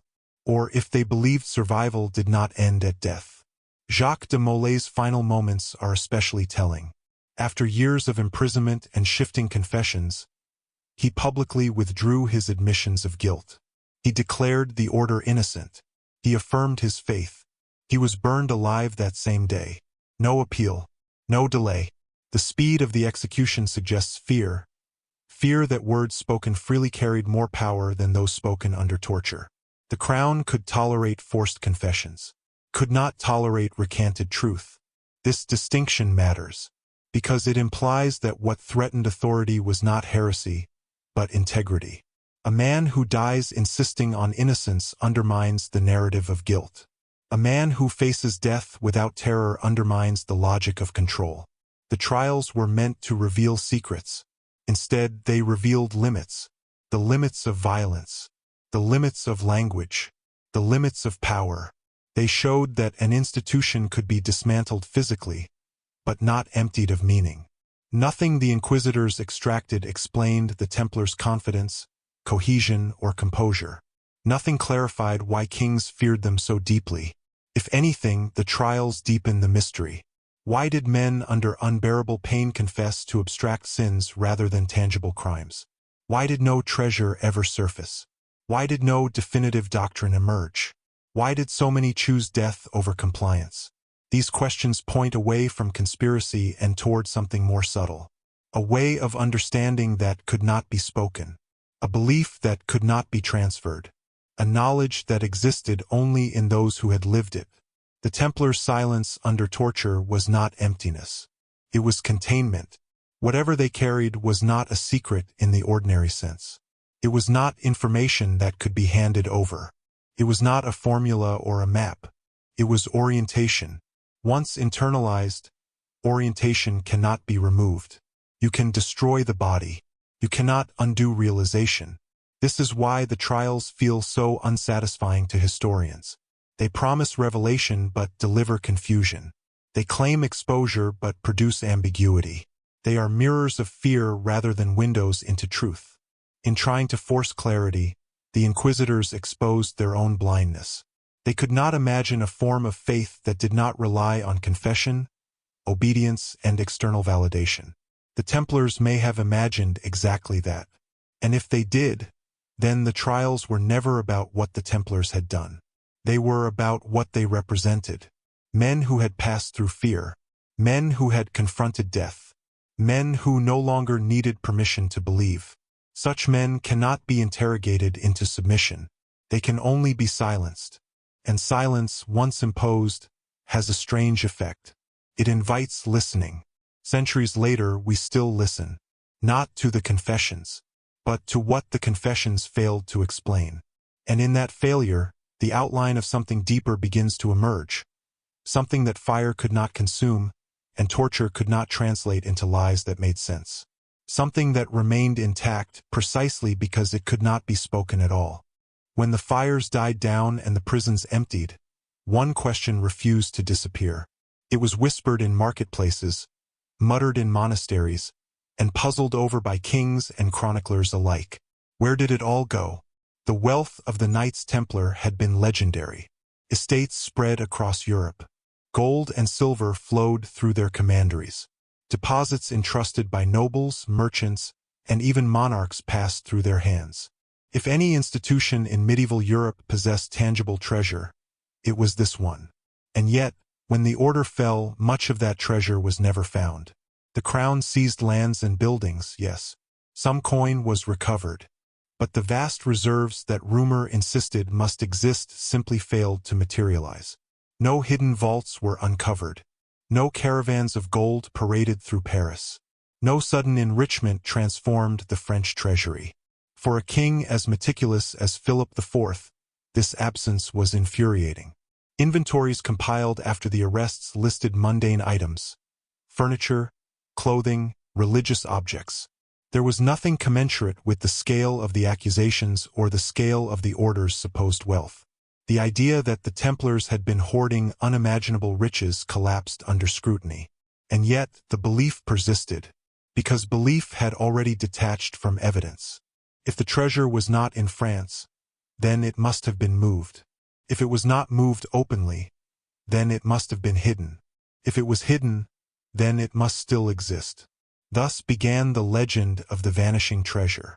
Some claimed it had been spirited away on the eve of the arrests, loaded onto ships that slipped quietly into the Atlantic. Others insisted it had been buried beneath castles or remote chapels. Still others whispered that it had been divided and entrusted to successor groups, hidden in plain sight under new names. Each theory reflects the same assumption, that the Templars' true power was material. But what if that assumption is wrong? What if the missing treasure was never meant to be seized?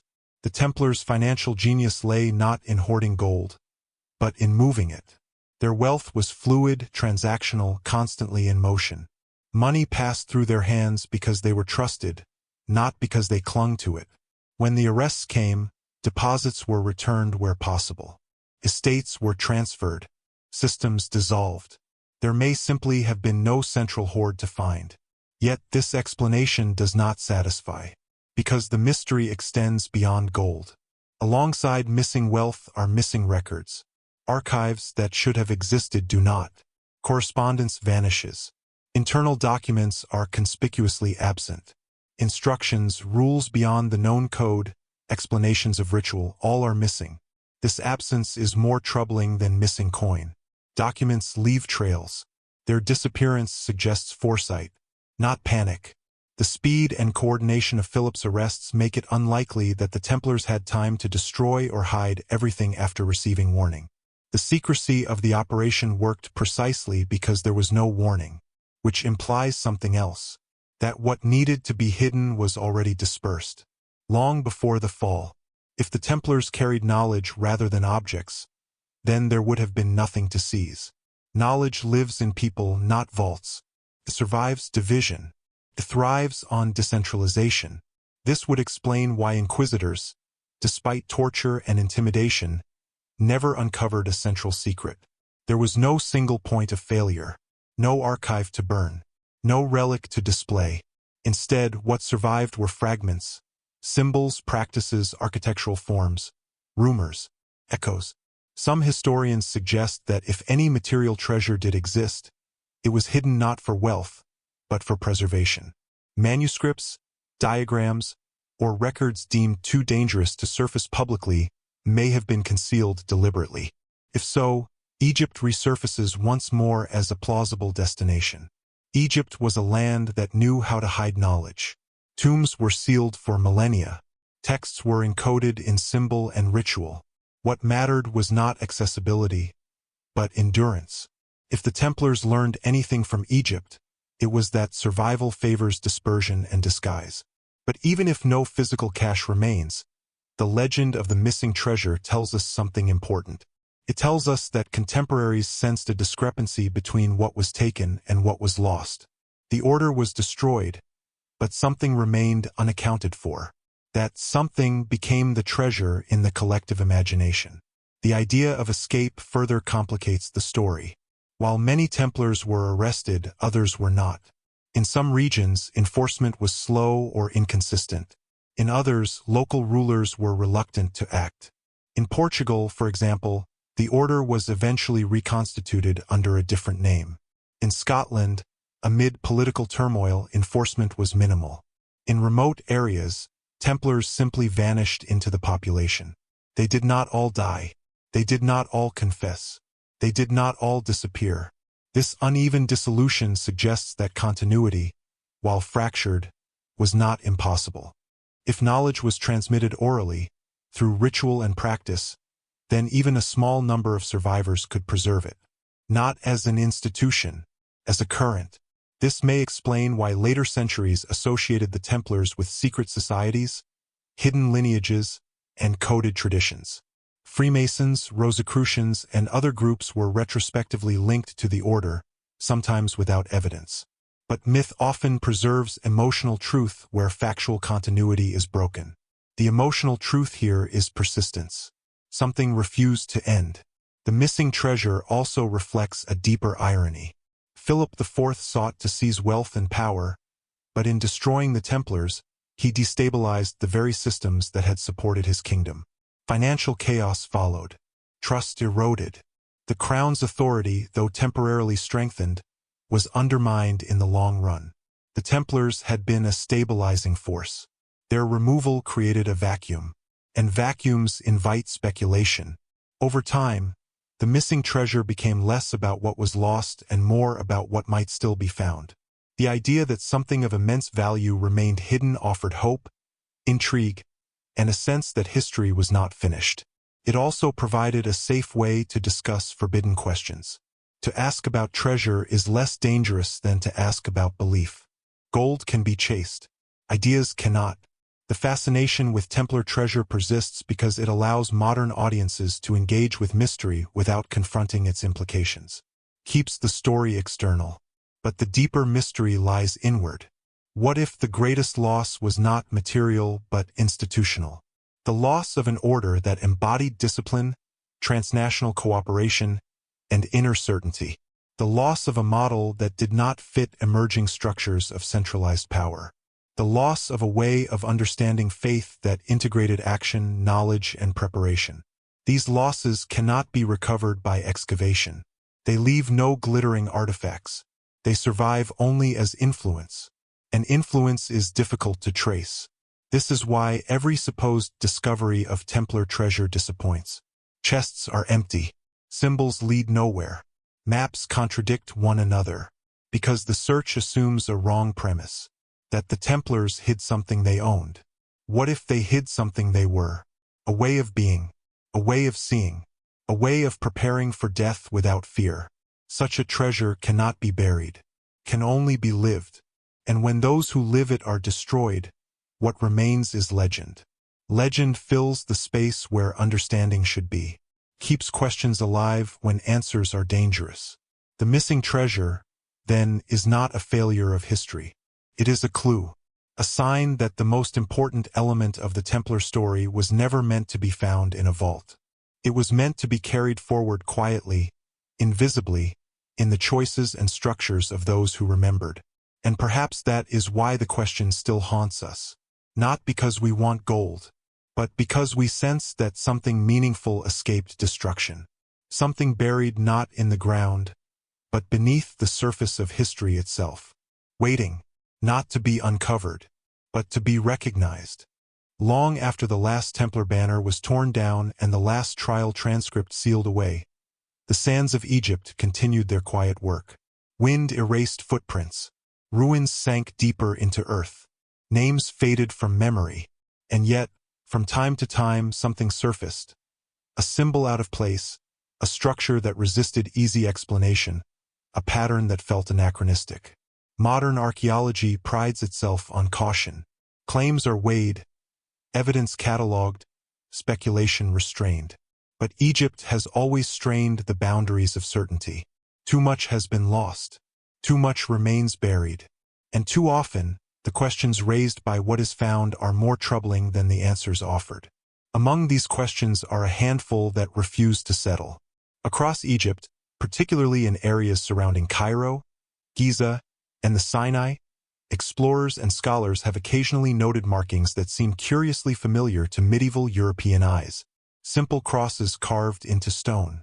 Geometric motifs that resemble later Christian or even Templar symbolism. Alignments and constructions that do not fit neatly into known Egyptian periods. Most of these findings are dismissed as coincidence, contamination, or later intrusion. And in many cases, that dismissal is justified. Egypt has been occupied, visited, and repurposed for thousands of years. Layers overlap. Meanings blur. But not all anomalies dissolve so easily. There are sites where the dating is unclear, where inscriptions appear out of context, where architectural choices seem oddly transitional, neither fully ancient nor convincingly medieval. These are not dramatic discoveries announced in headlines. They are footnotes, caveats, unresolved debates buried in academic journals. They persist because they do not quite belong. One such area is the Sinai Peninsula, long a corridor between worlds. Armies passed through it. Pilgrims crossed it. Traders and monks left traces in caves and ruins. The Sinai is a landscape of passage rather than settlement, and passage leaves subtle marks. Carvings appear in remote locations that seem unnecessary for simple travelers. Symbols etched carefully, not hastily. Places chosen for isolation rather than convenience. These sites suggest intention beyond survival. Who intended them, and why, remains unclear. Further west, near ancient quarries and lesser-known temple complexes, scholars have occasionally noted reworkings of stone that appear far later than the original construction. Blocks cut and repositioned, chambers reopened and resealed, access points altered. Again, this is not extraordinary in itself. Egypt has been reused endlessly. What is unsettling is the precision of some of these modifications, as if whoever made them understood the original design and chose not to disrupt it. They adapted rather than destroyed. This respect for ancient structure is not typical of conquerors. It is typical of initiates. In Egypt, the idea of hidden chambers is not romantic fantasy. It is historical fact. Tombs were designed to deceive. False corridors led nowhere. True chambers were concealed behind symbolic barriers. Knowledge of access was restricted. This tradition did not disappear with the pharaohs. Islamic builders preserved ancient sites rather than dismantling them. They incorporated them into new structures. They respected their alignment and symbolism, even when their original religious meaning had changed. If medieval visitors sought something in Egypt, they would not have needed to dig indiscriminately. They would have needed guidance. Guidance leaves no obvious trace. Modern archaeology also grapples with absence. Entire sections of sites remain unexplored, not because of secrecy, but because of scale. Egypt is vast. Funding is limited. Political conditions fluctuate. Some areas are simply inaccessible. In these gaps, imagination thrives. Claims surface periodically of underground chambers beneath the Giza Plateau extending far beyond known maps. Of sealed corridors beneath Islamic-era structures. Of caches intentionally avoided because their excavation would destabilize surrounding monuments. Some of these claims are exaggerated. Others are quietly acknowledged and set aside, because opening certain questions creates responsibility. If evidence were to emerge suggesting medieval intervention at ancient sacred sites, it would complicate tidy narratives of cultural separation. It would suggest continuity where division is assumed. That continuity makes historians uncomfortable. It suggests that knowledge did not belong exclusively to one civilization at one time. It moved, quietly. Selective evidence from later medieval Europe deepens this unease. Symbols associated with Egypt, solar imagery, specific geometric ratios, iconography related to resurrection, appear with renewed emphasis after the Crusades. This could be coincidence, could be diffusion, or it could be return. The Templars, as intermediaries between worlds, remain an uncomfortable variable. Their documented presence in the Near East is undeniable. Their interaction with Islamic culture is well established. Their interest in ancient knowledge is plausible. What is missing is direct proof. And yet, absence of proof is not proof of absence, especially in a landscape designed to erase intruders. Egyptian architecture was built to outlast memory. It absorbs time. It repurposes itself. What does not align with its logic is swallowed. If the Templars or any medieval group sought knowledge rather than possession, they would not have left inscriptions announcing success. They would have left quietly, carrying nothing visible. The lack of dramatic archaeological evidence may be the strongest argument for subtlety. Consider what we would expect if the Templars had attempted plunder. Broken seals, damaged monuments, records of conflict, condemnations in Islamic chronicles. None exist. Instead, what we have are hints of access without disruption, respect without ownership, observation without alteration. These are the actions of those who seek understanding, not dominance. Modern scholars are trained to resist such interpretations. They fear the slippery slope of pseudo-history. They guard against sensationalism. This caution is necessary, but it also has a cost. It discourages questions that do not fit existing frameworks. The Templars challenge frameworks. They were neither purely monastic nor purely military, neither wholly orthodox nor openly heretical, neither isolated nor assimilated. Their relationship with Egypt, if it existed, would have been similarly ambiguous. Not conquest, not conversion. Encounter. Encounter leaves the faintest trace. It alters those who participate more than the places they visit. This is why archaeology may never provide definitive answers. Stone preserves form, not intent. And intent is where the mystery lives. The most compelling archaeological clue may be negative space, the absence of destruction, the lack of intrusion, the quiet continuation of ancient sites through periods of supposed hostility. Egypt survived the Crusades largely intact. This is remarkable. Temples were not razed. Monuments were not defaced on a massive scale.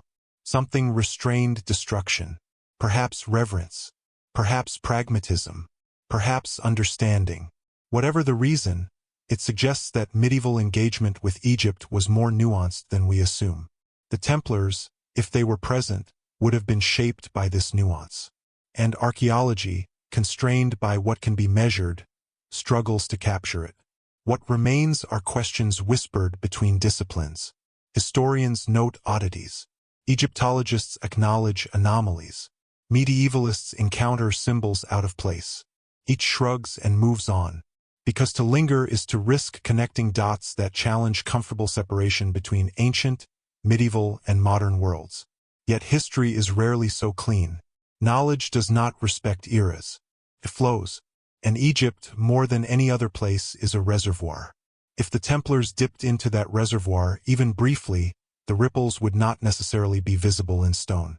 They would be visible in behavior, in architecture elsewhere, in belief, in the calm with which men faced death centuries later.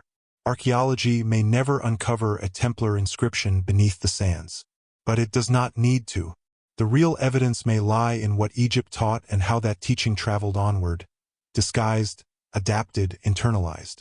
In that sense, every unexplained chamber, every misaligned stone, every out-of-place symbol is not proof. It is an invitation to consider that some encounters leave no scars on the land. They leave marks on history itself.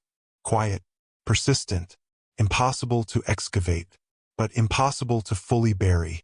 When an order is destroyed publicly, history assumes its influence ends with the flames. Names are erased, structures dismantled, authority revoked. But destruction does not always mean disappearance. Sometimes it means diffusion. Sometimes it means survival in altered form. The Knights Templar were officially dissolved, their banner forbidden, their name condemned. And yet, the silence that followed their fall was not empty. It was layered, fragmented, uneven. In different corners of Europe, the end of the Templars looked very different. In France, repression was brutal and final.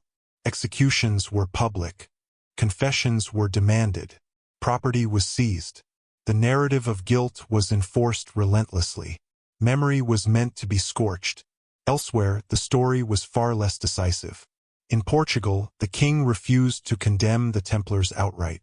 He recognized their value, their loyalty, and their infrastructure. Rather than destroy them, he rebranded them. The Order of Christ emerged, inheriting lands, personnel, and, perhaps, traditions. This was not an act of rebellion against Rome. It was an act of pragmatism. The same men continued their work under a new name, protected by royal favor. Their symbols changed, but their discipline remained. Their continuity was legal, visible, and sanctioned.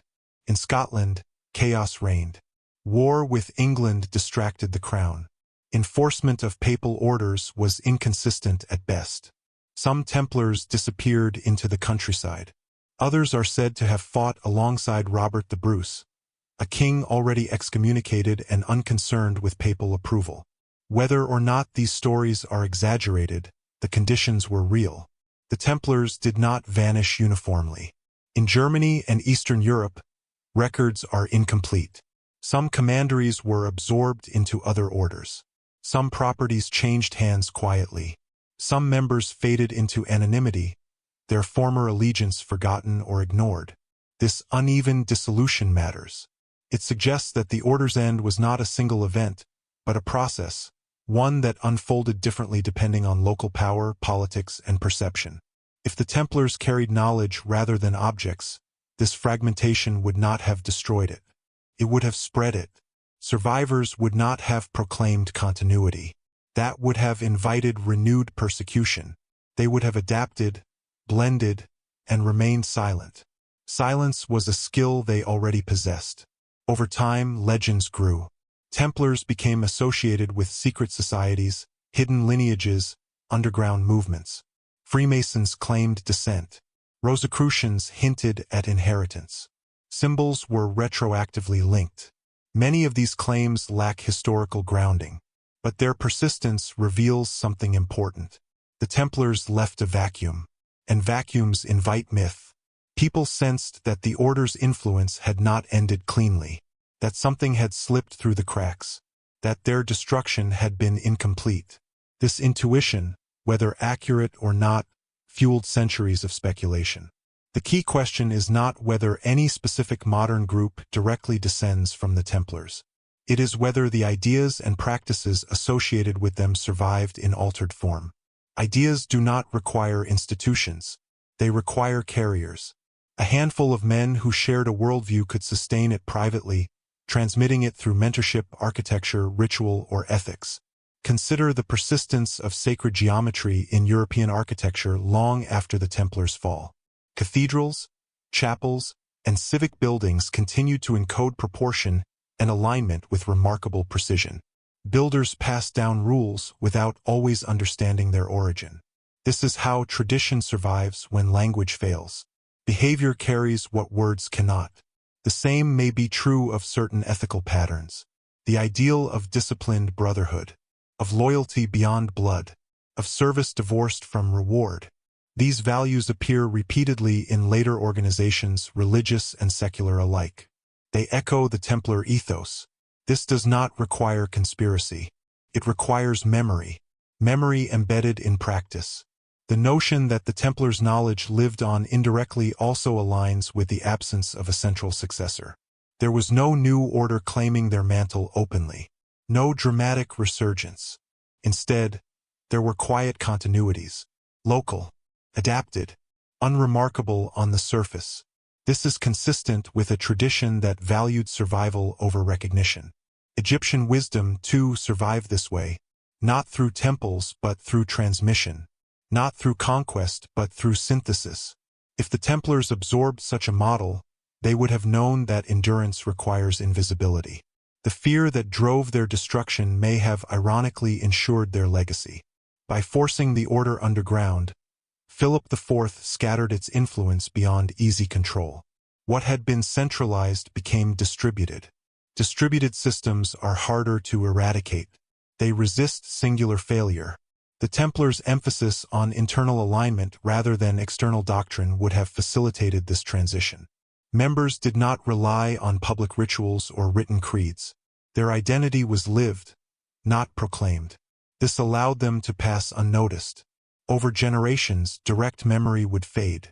Stories would fragment. Symbols would be repurposed. Meaning would blur.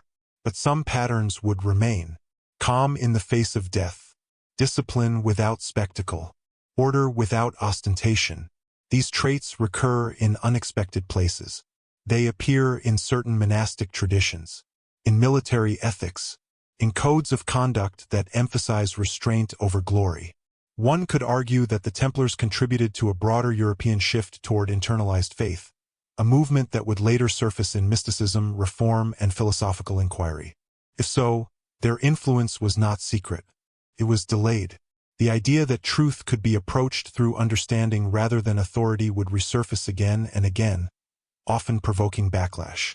The Templars may have been early carriers of this idea, shaped by their encounters in the East. Their destruction did not erase it. It dispersed it. This reframes the question of survival. The Templars did not survive as an order.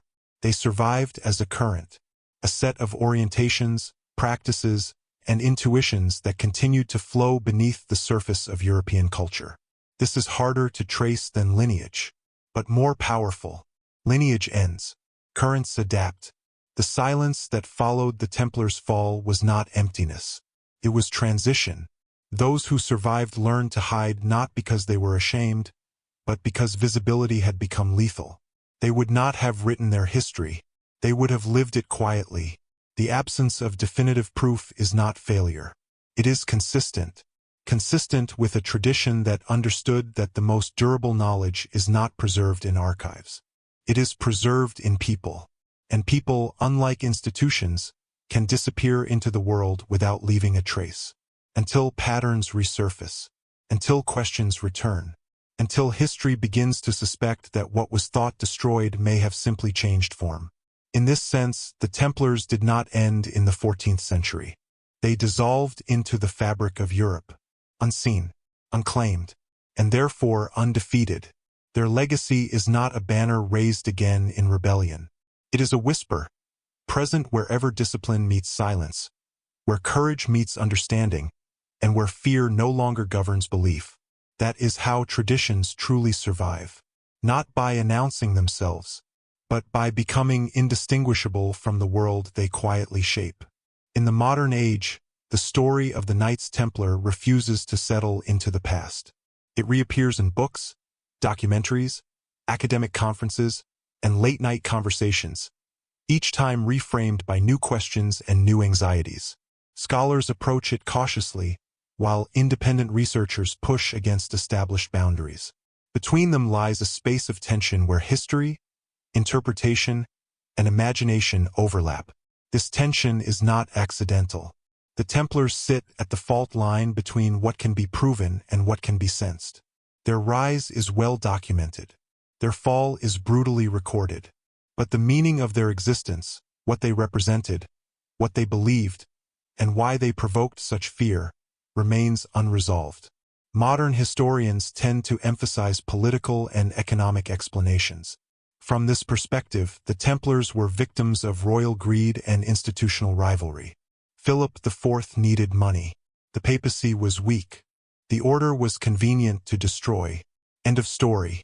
This explanation is compelling. It is also incomplete. It explains why the Templars were targeted, but not why the accusations took the form they did. Financial crimes would have sufficed. Treason could have been alleged. Yet the charges centered on belief, ritual, and secret knowledge. Why?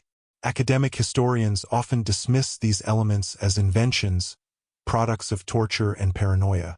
And they are right to be skeptical. The confessions are unreliable. The procedures were corrupt. No serious scholar today accepts the charges of heresy at face value. But skepticism alone does not dissolve the question. Why did belief matter so much to the accusers? Why was heresy the chosen weapon? This is where modern scholarship begins to fragment. Some researchers argue that the accusations reflect genuine misunderstanding rather than fabrication. The Templars' initiation rituals, secrecy, and internal discipline may have appeared suspicious to outsiders unfamiliar with their practices. What was symbolic was interpreted literally. What was internal was mistaken for deviance. Others go further, suggesting that the Templars may have held unorthodox ideas, not in the sense of organized heresy, but in the sense of intellectual openness shaped by contact with Islamic and Jewish thought. Exposure to philosophy, science, and mysticism in the East could have broadened their worldview. This would not make them heretics. It would make them dangerous. Dangerous because they embodied a form of Christianity that was confident enough to engage, absorb, and synthesize rather than reject. Modern scholars of religious history recognize this pattern. Traditions that survive contact with other belief systems often emerge transformed. The Crusades, for all their violence, were also periods of intense exchange. Ideas moved alongside armies. The Templars were uniquely positioned within this exchange.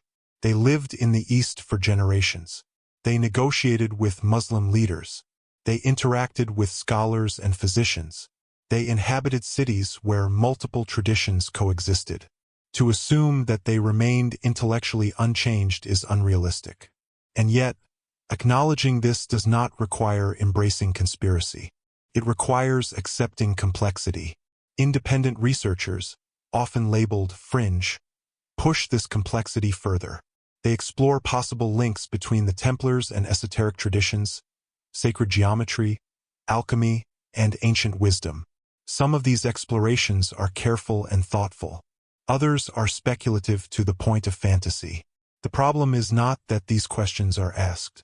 The problem is that they are often asked without discipline. This has allowed sensationalism to dominate public imagination, making serious inquiry more difficult. When every symbol becomes proof and every coincidence becomes confirmation, credibility suffers. But dismissing all unconventional inquiry because some of it is flawed is equally dangerous. History advances by questioning assumptions. One assumption worth questioning is that medieval people were intellectually rigid. In reality, the Middle Ages were a period of intense curiosity, synthesis, and debate. Scholars translated ancient texts. Theologians argued over reason and revelation. Mystics explored inner experience. The Templars existed within this ferment.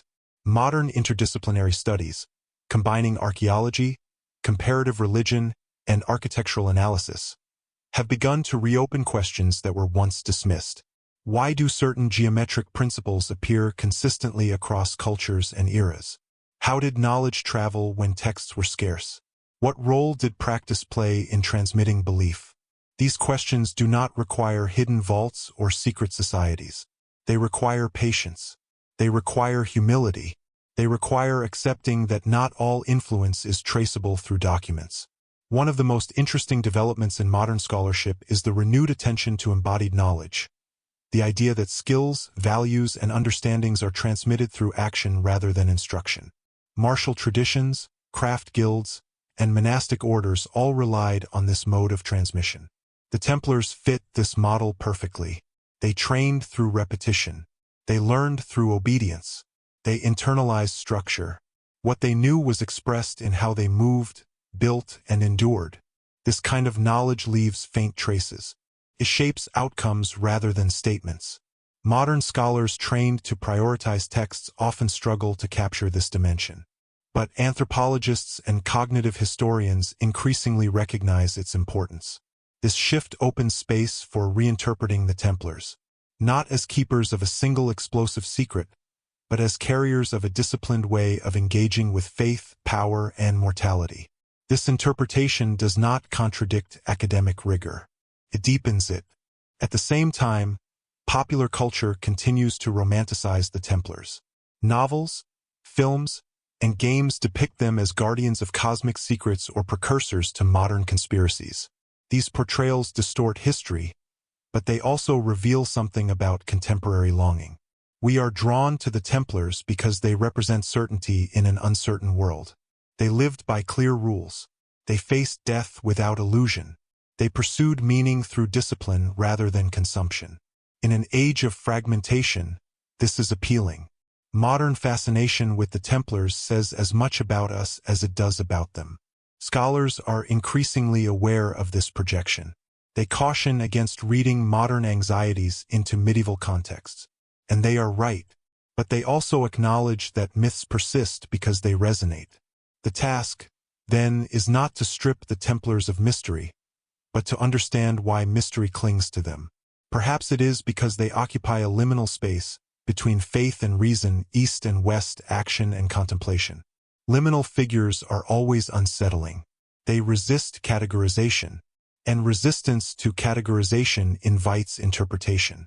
Modern scholarship, at its best, does not seek to close the case on the Templars. It seeks to clarify what can be known, to distinguish evidence from speculation, and to leave room for uncertainty without surrendering rigor. This is a difficult balance, but it is necessary, because the Templars remind us that history is not just a record of events. It is a record of human attempts to find meaning under pressure.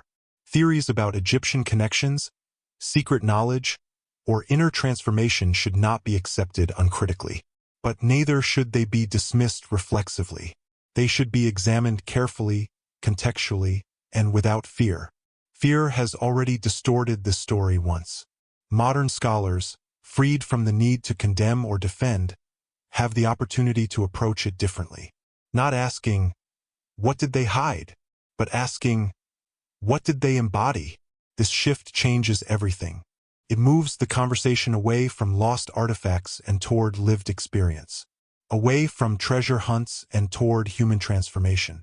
And in doing so, it brings us closer to understanding why an order that vanished 7 centuries ago still refuses to remain silent. Because the Templars are not just a historical problem. They are a mirror. They reflect how societies respond to disciplined independence, to belief without spectacle, to knowledge that does not seek permission.